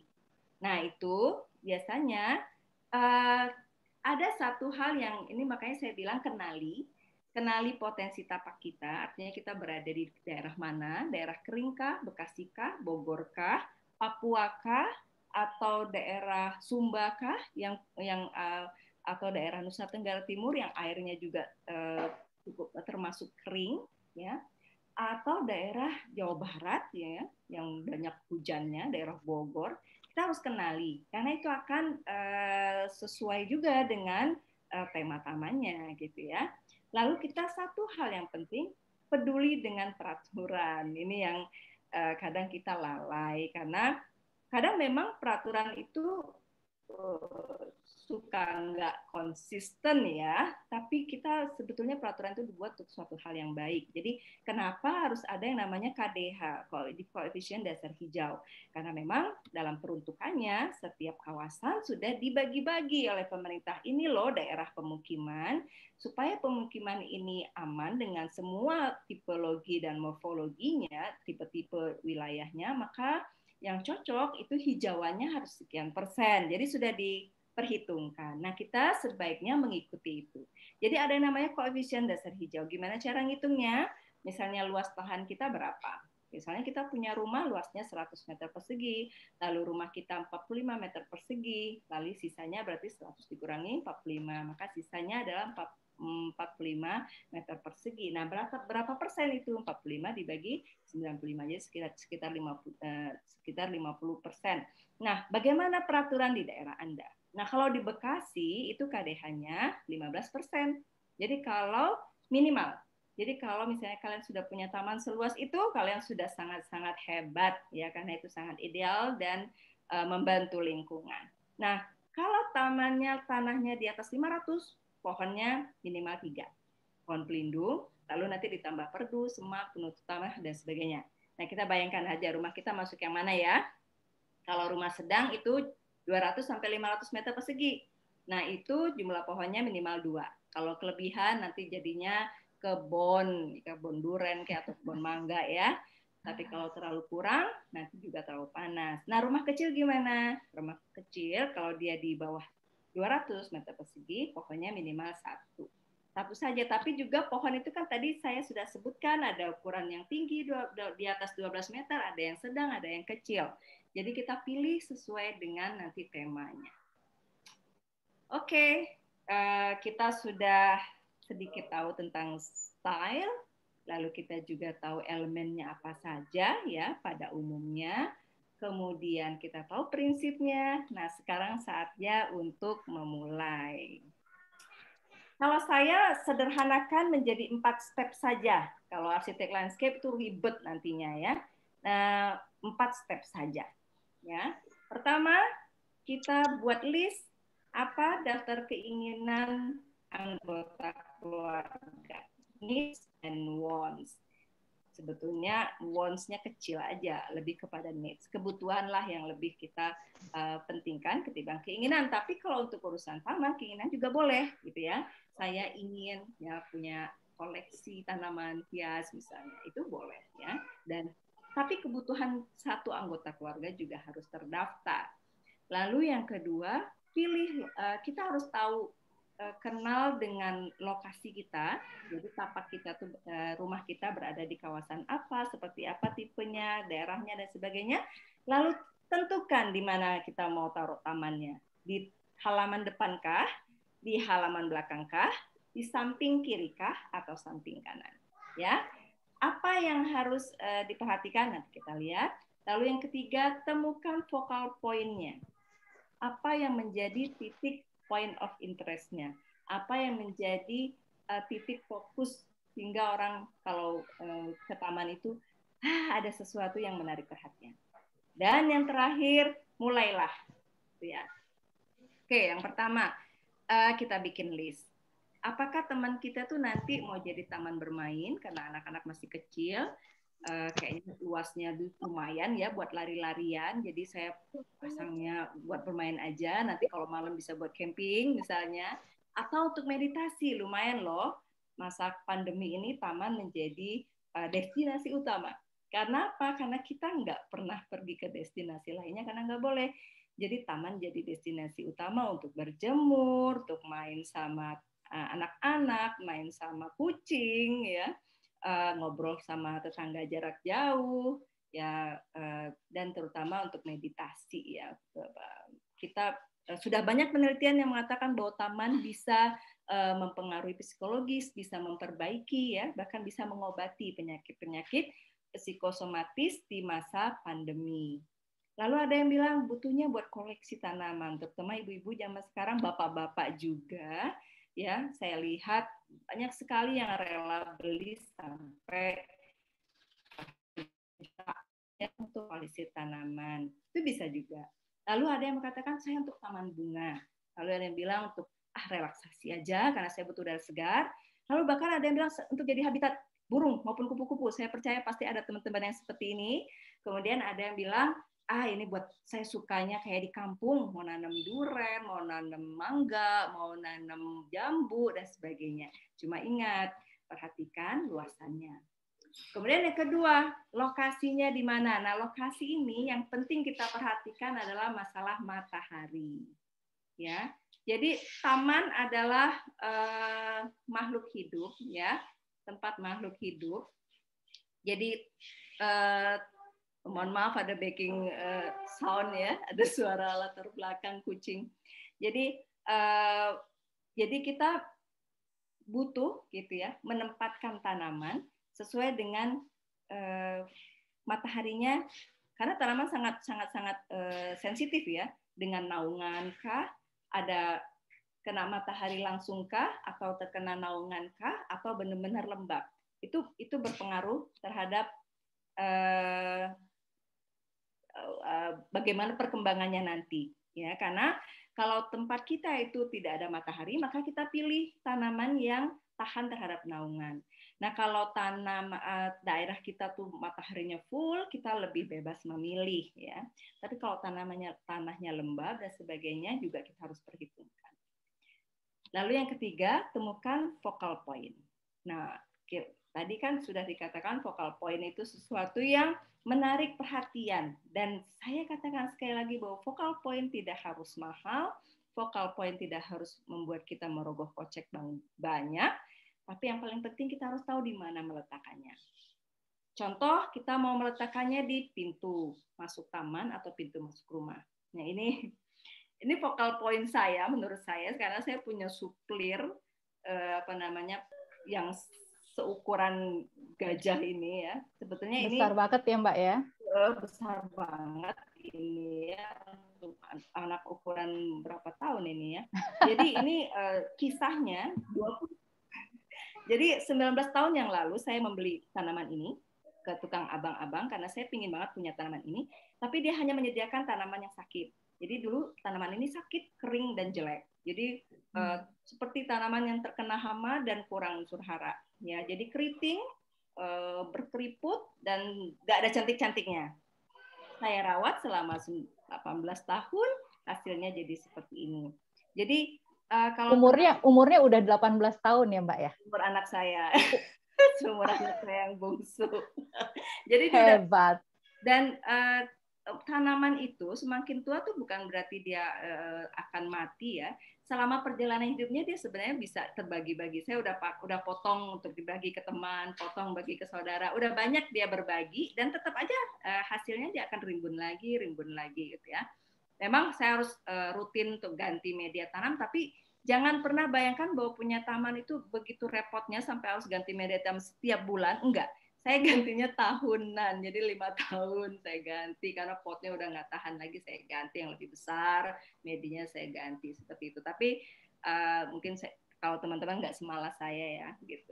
Jadi jangan selama itu gitu lah. Tapi lihat dulu tanamannya. Kalau ini kan tahan banting. Lalu focal point ditempatkan di mana? Misalnya di ujung, nah seperti ini, di ujung pojok taman. Atau ini juga bisa, ya, di ujung. Jadi focal point-nya adalah ayunan dan pergola. Ini juga focal point-nya bisa murah, ya. Cuma kita kasih bambu, terus kita kasih tanaman merambat, nanti kita kasih lampu deh untuk malam harinya. Bisa jadi focal point. Atau berupa kekontrasan tanaman. Seperti di bak tanaman ini, kita taruh di depan pintu rumah masuk, udah jadi focal point. Atau teman-teman yang senang dengan tanaman-tanaman hias daun. Nah, ini bisa kita susun. Nah, susunnya juga pakai prinsip desain tadi. Mana teksturnya yang besar, daun-daun yang besar, nanti kita kombinasikan dengan tekstur yang kecil. Tapi dengan perhitungan prinsip, kalau mau bikin kontras, 2/3-nya yang besar, lalu nanti 1/3-nya yang daunnya kecil-kecil. Kita susun, nanti akan cantik. Jadi jangan nyusunnya yang besar semua, kecil semua, itu nanti jadinya monoton. Ya, jadi kalau menyusun seperti ini pun, taman kita jadi taman segini, bisanya cuma segini, terapkan juga tetap prinsip desainnya seperti yang tadi kita bicarakan. Nah, ini taman rumah saya ceritanya. Nah, saya membuat focal point-nya beberapa. Focal point itu bisa beberapa kok gitu, ya. Tergantung bagaimana ininya kita, ya, nanti dalam memperlakukan. Ini pohon yang lagi ngetren sekarang menurut saya, ya, sudah lama sebetulnya. Itu tekoma, ya. Kalau tukang tanaman nyebutnya teko gitu. Dia bunganya cantik, ya, kuning gitu, ya, dan dia pohon kecil, perdu sebetulnya, dan dia bisa jadi focal point, ya. Ini kalau ini belum saya tata, ya, harusnya di bawahnya ada sesuatu yang bisa mendukung dia supaya nggak telanjang kayak gini bawahnya, ya. Kemudian ini juga suplir lainnya, ya, pakis Boston, ya, pakis Boston lainnya yang juga tadinya kecil, kurus gitu, ya, lama-lama jadi sepenuh ini, ya. Kemudian ada melati Jepang, ini juga bisa kita jadikan focal point, atau tempat duduk di pojokan kebun gitu, ya. Ini juga bisa kita jadikan focal point seperti ini juga. Jadi nggak harus mahal, menunjukkan identitas kita, merangsang kreativitas, dan kita passion dengannya. Itu cara kita membuat focal point. Dan yang terpenting kita mulai dari yang kecil. Nah, ini barusan kemarin ditanam sama saya, sama dibantu ya. Nah, ini mengikuti gradasi. Jadi ada yang tinggi, kemudian ada yang sedang, ada yang kecil, dan ada yang ground cover. Jadi ini ada bambu, kemudian ada pakis kelabangnya, lalu ada sepatu pilum, lalu ada sirih gadingnya, kemudian baru bebatuan atau bisa juga rumput. Nanti kalau dia sudah tumbuh subur akan jadi seperti ini. Percaya atau enggak, tatanan tanaman ini yang seukuran kira-kira 1 kali 2 meter ini hanya menghabiskan dana Rp100.000. Karena apa? Karena pohonnya itu semua saya ambil dari anakan yang ada. Jadi sepatu belum saya pungut dari anaknya dia, sirih gadingnya saya ambil dari anaknya dia, juga bambunya juga begitu, tinggal tancap-tancap, kemudian juga pakis kelabangnya. Artinya kalau ada yang bertanya harus mahalkah? Tergantung. Ya. Tapi kalau kita memang ingin menjadikan taman kita sesuatu yang investasi, yang mendukung properti, maka harus 10% dari nilai rumah. Tapi ternyata kalau kita memang hanya ingin hijau atau membuat itu tadi ya, sodakoh kepada lingkungan, tentu nggak harus semahal itu. Ya. Oke, dan mulai dari start small, lalu menjadi seperti ini. Nah, ini juga termasuk pergola ya, tapi ini pergola alami ya, dari rantingnya si melati Belanda yang akhirnya bisa jadi pintu gerbang rumah. Saya sambung-sambungkan dengan sirih gading. Dan ini melati Belandanya sangat harum ya di malam hari dan selalu jadi focal point karena orang pasti akan berhenti sambil menikmati harumnya atau sekedar melihat warnanya. Oke, saya rasa saya sudah melewati waktu ya 1,5 jam, mohon maaf, dan saya serahkan kepada Mbak Roro sisanya ya, Mbak Kusuma, dan kalau ada teman-teman yang ingin bertanya, ini adalah email saya yuniarsiteklanskap28@gmail.com, dan PPT saya juga saya ambil dari Slides.go. Ini gratisan ya, tapi saya berterima kasih karena dengan ini jadi lebih menarik. Terima kasih. Assalamualaikum warahmatullahi wabarakatuh. Waalaikumsalam warahmatullahi wabarakatuh. Ini kalau saya ngomong sama arsitek landscape ini, saya padahal ngasih waktunya cuma 1/2 jam, tapi ini sampai 1,5 jam loh. Dan itu asik ngedengerinnya, karena memang taman itu adalah sesuatu yang menarik sih ya buat kita semua. Di sini yang dengar nggak cuma ibu-ibu loh Mbak, tapi ada bapak-bapak juga. Nah, sekarang waktunya untuk menjawab pertanyaan. Di sini ada banyak pertanyaan dari YouTube dan juga dari Zoom, tapi tadi banyak pertanyaan yang sebenarnya sudah terjawab tadi sama Mbak Yuni ya. Jadi saya akan memilih pertanyaan yang kira-kira memang belum terjawab.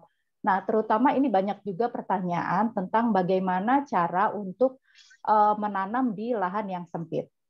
Nah, kebetulan kalau saya menanam di lahan yang sempit ini, memang saya sudah minta ke Mbak Yuni nih, Mbak Yuni tolong dong nanti kita bicara khusus untuk membahas bertanam di lahan sempit ya. Dan tadi juga udah sempat dibahas sedikit tentang bagaimana lahan sempit itu. Jadi kayaknya nih memang harus dijadwalkan Mbak Yuni, mungkin bulan depan gitu. Boleh. Khusus untuk bahas lahan sempit. Iya. Oke, boleh ya. Nah, ini pembicara sudah confirm, nanti kita tinggal siapkan jadwalnya.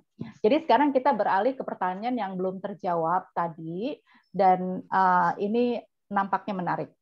Yang pertama adalah, oke, perbandingan tadi sudah.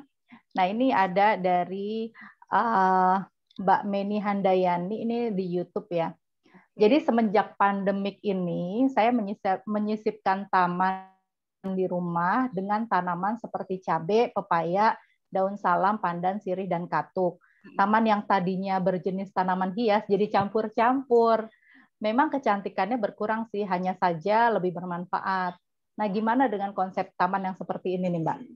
Oke, menarik Mbak Meni. Ya ampun, ini taman sebetulnya ya herbs garden orang nyebutnya. Jadi tema taman kitchen garden itu sudah ada sejak zaman abad-abad pastoral ya, ketika para biarawan dan biarawati itu mereka harus menghidupi dirinya sendiri dan juga mereka harus membantu orang di sekitarnya. Mereka bikin kawasan lingkungan di sekitarnya itu dengan menanam tanaman pangan dan juga obat-obatan. Nah, itu menjadi konsep taman yang menarik akhirnya gitu ya.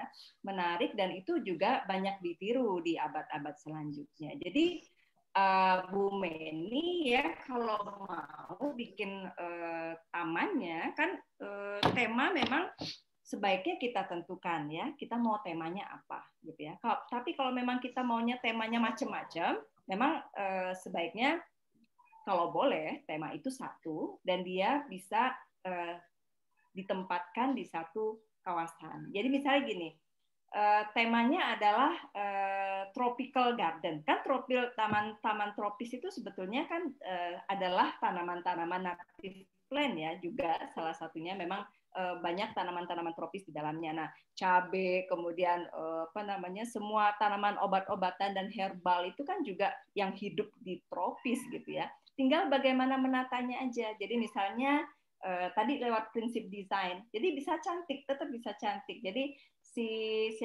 misalnya sirih ya, sirih itu kan termasuk tanaman semak ya, yang memang bentuknya aja seperti itu nanti bisa kita padukan dengan tanaman tekstur yang berdaun lebar. Tadi dia teksturnya kan ramping ya, ramping kemudian menyebar, nanti bisa kita tutup depannya dengan tanaman yang berdaun lebar. Atau belakangnya lengkuas itu kan lebih tinggi-tinggi, kemudian daunnya runcing-runcing ya. Nah, itu bisa kita jadikan background belakang, lalu depannya sirih, depannya lagi cabai gitu ya. Atau di belakangnya lagi nanti pohon pepaya. Nah, kalau kita susun sesuai dengan prinsip desain, cantik kok, percayalah. Jadi nggak apa-apa, temanya adalah tema taman kebun dapur gitu, karena memang itu pun sudah ada sejak zaman dulu dan dijadikan salah satu contoh desain taman ya. Jadi pernah ngetren juga sampai sekarang juga di beberapa negara mereka juga punya, bahkan ada sebuah estate yang milik seorang kaya raya gitu ya di Amerika, dan dia mendesain tamannya memang kitchen garden itu. Jadi tanaman yang memang bisa dimanfaatkan untuk kebutuhan dapur. Itu sangat penting, dan sangat tetangga juga bisa minta ya hasil kebunnya gitu ya. Pas panennya juga bisa jadi satu atraksi yang menarik sekali bagi yang mempunyai rumah. Jadi kita bisa desain tamannya. Nah, sisanya tetap rumput juga bisa. Gitu. Jadi yang penting bagaimana kita menatanya. Kalau masalah elemennya bisa apa saja, asal dia sesuai dengan prinsip desain yang ada. Gitu Bu Meni. Terima kasih. Oke, sip. Ya. Nah, ini ada pertanyaan lagi dari YouTube ini, Naili Suroyadin. Ini sebenarnya jadi ini pertanyaan tentang taman kecil, cuma ini konsepnya begini.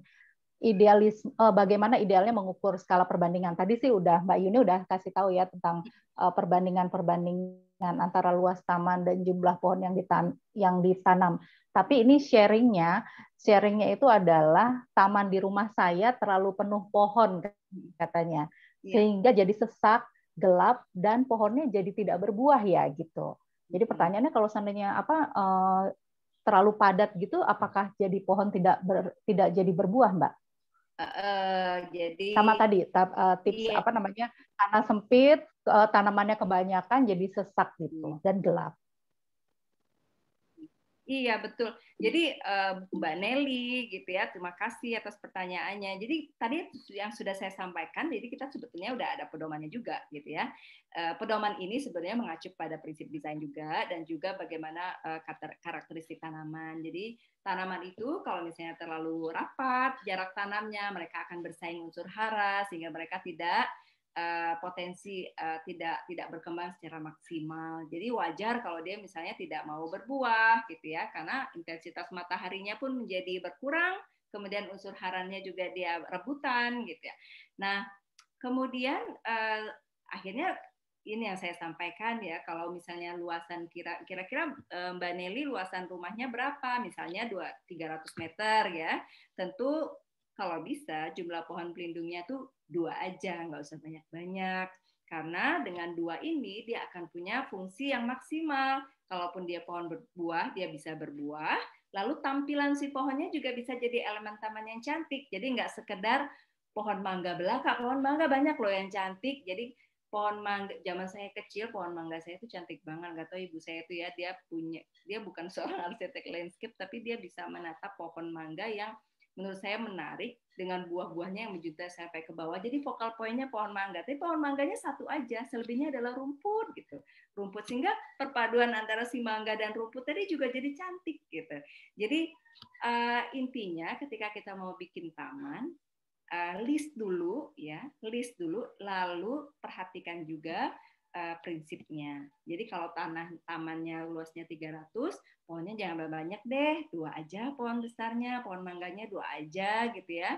Selebihnya kombinasikan dengan perdu, karena kan butuh tampilan yang cantik ya. Perdu yang berbunga kayak ditambah lagi dengan semak, ada yang semak daun, ada yang semak bunga dan rumput. Nah, itu nanti jamin deh nanti jadi cantik rumahnya Mbak Nelly. Oke, gitu kira-kira Mbak Roro. Ya, oke. Terima kasih Mbak Yuni. Ini di Zoom ada yang tanya kontak. Tadi sih udah ditulis alamat Gmail ya. Jadi ini ada Bu Mariani dari Bekasi, sama nih dari Bekasi juga, dari Bantar Gebang kalau nggak salah. Jadi mau menata tamannya. Kayaknya beliau luas, lahannya luas ya. Nanti mungkin bisa kontak Bu Mbak Yuni lewat Gmail ya. Tadi Gmailnya udah dikasih tahu. Nanti mungkin bisa diketik lagi di chat Zoom meeting ya Mbak Yuni. Oke. Kemudian ini ada satu pertanyaan juga yang dari YouTube. Itu dia mau menanam padi dalam pot Mbak Yuni. Bagaimana tuh? Oh, ya, oke. Ya, jadi sebentar. Ini Mbak Dela dari Jawa Timur katanya pengen nanam padi tapi nggak punya pekarangan. Boleh minta tips menanam padi dalam pot nggak? Sedih katanya nggak punya pekarangan. Gitu. Maksudnya ini lebih kepada memori, nostalgia terhadap tanaman padi atau untuk produksi. Karena kan tentu kalau untuk produksi rasanya juga mungkin maksudnya pingin beras organik. Kayaknya nggak bisa ya Mbak ya? Kayaknya pingin beras organik. Oh, gitu, beras organik bisa. Tapi atau mungkin ini loh Mbak, padi sebagai tanaman hias. Mungkin iya. Padi sebagai tanaman hias gitu Mbak. Ya, kalau untuk tanaman hias, menurut saya ya mungkin siapa tadi Mbak siapa Mbak namanya tadi yang bertanya? Mbak Dela dari Jawa Timur. Ya, Mbak Dela di Jawa Dela dari Jawa Timur. Ya, terima kasih pertanyaannya. Saya cuma ingin tahu juga salah satunya mungkin memilih tanaman padi karena unsur nostalgia, ingin mengenalkan anak gitu ya tentang tanaman padi yang sesungguhnya yang kita makan nasinya sehari-hari. Nah itu kalau seperti itu fungsinya mungkin bisa saja ya menggunakan pot. Saya belum pengalaman, tapi kan padi itu harus di tanah yang selalu berada airnya sehingga mungkin kita harus buat pot yang memang dia menggenang gitu untuk awalnya, kemudian lama-kelamaan dia bisa lebih kering ya. Jadi harus selalu dicek ininya. Karena di Jepang tuh juga ada ya nanam padi di dalam gedung juga ada. Nah itu memang kalau itu pakai teknologi. Nah atau kalau memang Mbak Dela pingin tanaman yang menyerupai tanaman padi juga banyak sebetulnya tanaman hias yang bisa menyerupai tanaman padi dan itu bisa, kalau memang dia unsurnya untuk elemen taman saja, bisa digantikan. Tapi kalau unsurnya nostalgia, bukan untuk produksi ya, bisa-bisa aja Mbak dicoba aja, tapi dia pasti potnya harus awalnya dia mirip kayak kita bikin media untuk teratai gitu ya, yang tanahnya harus digenangi air ya, karena memang dia butuh air lah untuk awal-awal pertumbuhan, air yang banyak. Kira-kira gitu Mbak Della. Oke. Ya, terima kasih Mbak Yuni. Ini kita udah benar-benar lewat dari waktu. Tapi ada 2 pertanyaan lagi yang saya pilih untuk dijawab. Yang pertama, apakah tema ini tema menata taman tadi ini bisa diterapkan di lingkungan di sekolah, Mbak? Oh, bisa banget. Jadi bisa, ini prinsip desain yang general ya. Jadi bisa diterapkan di mana saja, mau taman yang kecil, mau yang sekolah, mau kantor, mau di mana saja bisa.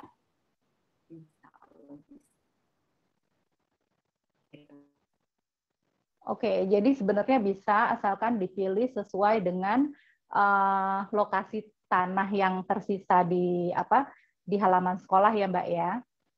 Nah, ini pertanyaan terakhir yang perlu dijawab. Iya, Mbak. Paling tidak mereka juga harus tahu ya temanya nanti mau apa, fungsi tamannya itu apa. Karena taman itu kan tidak hanya harus estetik, tapi dia harus fungsional. Jadi kalau misalnya untuk sekolah, kira-kira mereka ingin punya misi apa di taman tersebut? Misalnya mengenalkan tanaman-tanaman tertentu terhadap anak, gitu ya. Berarti elemen tamannya atau tanamannya dipilihkan yang sesuai dengan fungsi yang ingin kita sampaikan atau kita buat. Kira-kira seperti itu. Tinggal bagaimana kita mengotak-mutik fungsi dan juga tema.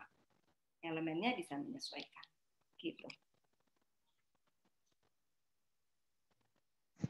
Oke. Nah, yang terakhir ya Mbak ya, pertanyaan yang saya pilih untuk dijawab adalah dari Mbak Sari Wardi di YouTube. Saya tertarik dengan cerita Taman Abad ke-17. Wah, bisa diberikan cara kita mengambil tema abad 17 yang bisa diterapkan ke masa sekarang nggak? Apa elemen yang masih relevan dengan masa saat ini? Menarik, Mbak. Siapa ya tadi? Gitu, Mbak. Mbak siapa tadi? Mbak Sari Wardi. Sari Wardi. Ari Wardi. Ari Wardi. Oh. Mbak ya, bukan Mas ya, Mbak. Sari. Sari, oke. Sari. Oke, Mbak Sari. Kalau kita punya luasan area yang cukup luas ya, jadi satunya kalau mau bikin yang gaya seperti ini, itu memang areanya harus luas. Nah, kalau misalnya cuma 2x3 gitu ya, tentu nggak efektif juga gitu. Walaupun bisa, jadi kita tinggal bikin pola-pola geometris, kotak-kotak dari tanaman-tanaman hedges, tanaman-tanaman pagar ya, yang kita rajin kita pangkas juga bisa. Tapi efeknya itu nggak terlalu kelihatan gitu. Tapi kalau kita punya misalnya, kayaknya saya punya contohnya ya, tapi harus saya cari dulu. Jadi paling tidak yang bisa kita lakukan adalah menyerupai. Jadi misalnya sudah kombinasi Mbak. Jadi sebetulnya kalau taman yang abad-abad kontemporer itu mereka sudah memasukkan unsur seni ya, dan juga memasukkan unsur sains. Jadi sudah menganggap landscape itu sebagai suatu art. Jadi kadang juga banyak tidak harus kita murni menerapkan abad ke-17, tapi kita bisa juga masukkan sebagai taman kontemporer yang mengikuti pola-pola geometris dan simetris dan formal. Jadi intinya gimana kalau kita mau mirip abad ke-17, dia formal ya bentuk tamannya, kanan kirinya sama, kotak-kotak, dan kemudian mereka banyak bikin topiari-topiari. Nah, kira-kira seperti itu, dan itu bisa kita terapkan di rumah kita sendiri, bisa banget Mbak. Cuma memang kalau luasannya kecil nggak terlalu efektif ya. lebih akan efektif kalau dia minimal ada sekitar mungkin berapa ya, tamannya mungkin 5x5 atau 4x5, mungkin itu masih bisa. Oke. Jadi masih bisa diimplementasikan ya Mbak ya. Karena ideologinya dia itu abad 17 tuh dia memasukkan unsur lanskap. Jadi dia memang kalau bisa tipe rumahnya tuh yang emang kayak luas gitu ya, yang mungkin tanpa pagar, yang kita bisa pinjam lanskap yang ada di luaran ya sebagai borrowed landscape. Nah itu cocok tuh. Ya, kalau di Bekasi, aduh borrow landscape-nya di mana ya? Galaksi sendiri katanya sih. Iya, oke. Saya sebenarnya udah mau nutup ini acara ini nih, tapi ada satu pertanyaan terakhir ini yang bikin menarik juga nih. Ada pertanyaan dari YouTube, mau tanya tentang tips supaya taman tidak didatangi ular katanya. Nah, ular ya. Ya, sebetulnya saya bukan ahli reptil ya, tapi sebetulnya kalau taman kita didatangi ular itu antara bersyukur dan nggak bersyukur sih ya. Bersyukurnya berarti kita punya lingkungan ekosistem yang masih menyisakan satwa ya, walaupun nggak ada orang bikin taman pengundang ular, itu jarang, reptilian ya, pecinta reptil ya. Biasanya tamannya pengundang satwanya adalah kupu-kupu dan burung. Saya punya tuh ya, beberapa daftar jenis tanamannya. Tapi kalau pengundang ular jangan, karena biasanya kan ular itu rumah kita dekat sungai ya, biasanya gitu ya, daerah yang lembab ya, kemudian memang atau daerah yang banyak bambu ya, banyak kebun bambu atau ada kawasan yang kebon gitu ya, jangan banyak bambunya, itu biasanya banyak ular. Caranya ya, kalau memang kita berada di sekitar kawasan yang seperti itu, memang baiknya kita nggak banyak menanam tanaman yang bisa tempat persembunyiannya, misalnya bambu ya, segerombolan bambu misalnya, itu dia senang, atau lembab ya, ada air dan sebagainya, dia mungkin senang. Tapi intinya kan itu kalau kita berdekatan dengan habitatnya ular.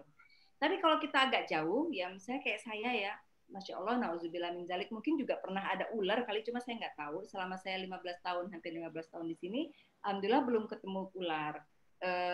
Tapi salah satunya memang ular kan nggak suka tanaman yang tajam-tajam ya. Mungkin juga itu bisa kita terapkan, yang berduri ya, maksudnya yang berduri, tajam dan sebagainya, mungkin itu bisa untuk mengusir dia. Nggak ada ular gitu nongkrong di pohon salak gitu ya, pohon salak kan duri semua isinya ya Mbak ya, itu jarang gitu kayaknya. Kira-kira mungkin gitu ya, yang dia hindari, yang tidak nyaman. Iya, kalau pohon salak jarang didatangi ular, kayaknya kita juga jarang deket-deket pohon salak ya Mbak, karena banyak durinya. Dan teman-teman yang memang rumahnya dekat habitat ular, memang sebaiknya tamannya jangan harus rajin di itu ya, harus rajin dibersihkan ya, daun-daun yang jatuh harus rajin disapu, dibersihkan. Jadi permukaan tanah tuh kalau bisa dalam keadaan bersih ya, jadi ular juga nggak bisa bersembunyi gitu. Lebih kepada Iya, terima kasih banyak nih atas sharingnya Mbak Yuni. Ini udah hampir 2 jam, Masya Allah. Dan tapi menarik dari awal sampai akhir tuh pembicaraannya menarik banget. Walaupun kalau saya sendiri sih, saya cuma punya sepetak tanah buat dijadiin taman, dan itu juga belum taman bentuknya. Saya sekarang lebih banyak nanamnya di pot, dan itu sayur mayur yang bisa dipakai di rumah gitu. Jadi lebih ke urban farming. Tapi memang iya, tapi memang kita begitu sempat tinggal di Australia, kemudian balik lagi, tadinya yang halaman belakang yang diplester semua kita bongkar beberapa ubin untuk menanam dan untuk meletakkan tangki untuk menampung air hujan. Ya, sip. Jadi janji ke saya, insya Allah nanti kita akan jadwalkan lagi pembicaraan dengan Mbak Yuni ini khusus untuk menanam taman di lahan sempit ya Mbak Yuni ya. Nanti kita jadwalkan insya Allah bulan depan. Ya. Nah, itu aja kira-kira Bapak dan Ibu sekalian, kakak-kakak yang sudah menonton di Zoom meeting dan di YouTube. Ini materi yang sangat menarik sekali. Ini mohon maaf kalau seandainya tidak semua pertanyaan dijawab ya, tapi nanti mungkin Mbak Yuni bisa bisa lihat lagi ke YouTube YouTube kami, rekaman YouTube, di situ ada chat, mungkin bisa secara pribadi menjawab pertanyaan yang belum dijawab oleh Mbak Yuni.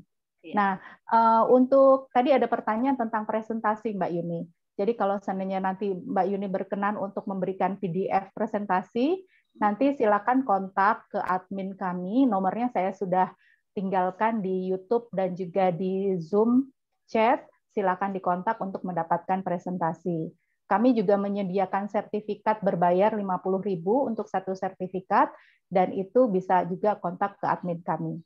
Kemudian tadi ada 2 peserta yang sudah akan mendapatkan door prize dari Sri Foundation berupa pulsa karena sudah menjawab pertanyaan dengan benar, namun keduanya dari Zoom meeting.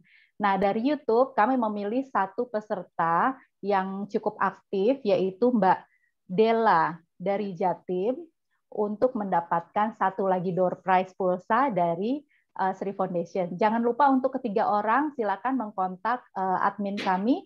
Nomornya sudah ada di sini ya, sudah ada di chat YouTube dan chat Zoom meeting. Sekali lagi terima kasih banyak Mbak Yuni atas sharing ilmunya untuk kami semua. Sama-sama. Terima kasih Bapak dan Ibu dan kakak-kakak yang sudah datang kali ini. Kita tutup sesi ini dengan mengucapkan hamdalah, alhamdulillahirabbil alamin. Wassalamualaikum warahmatullahi wabarakatuh. Waalaikumsalam. Waalaikumsalam. Izin live. Ya, terima kasih.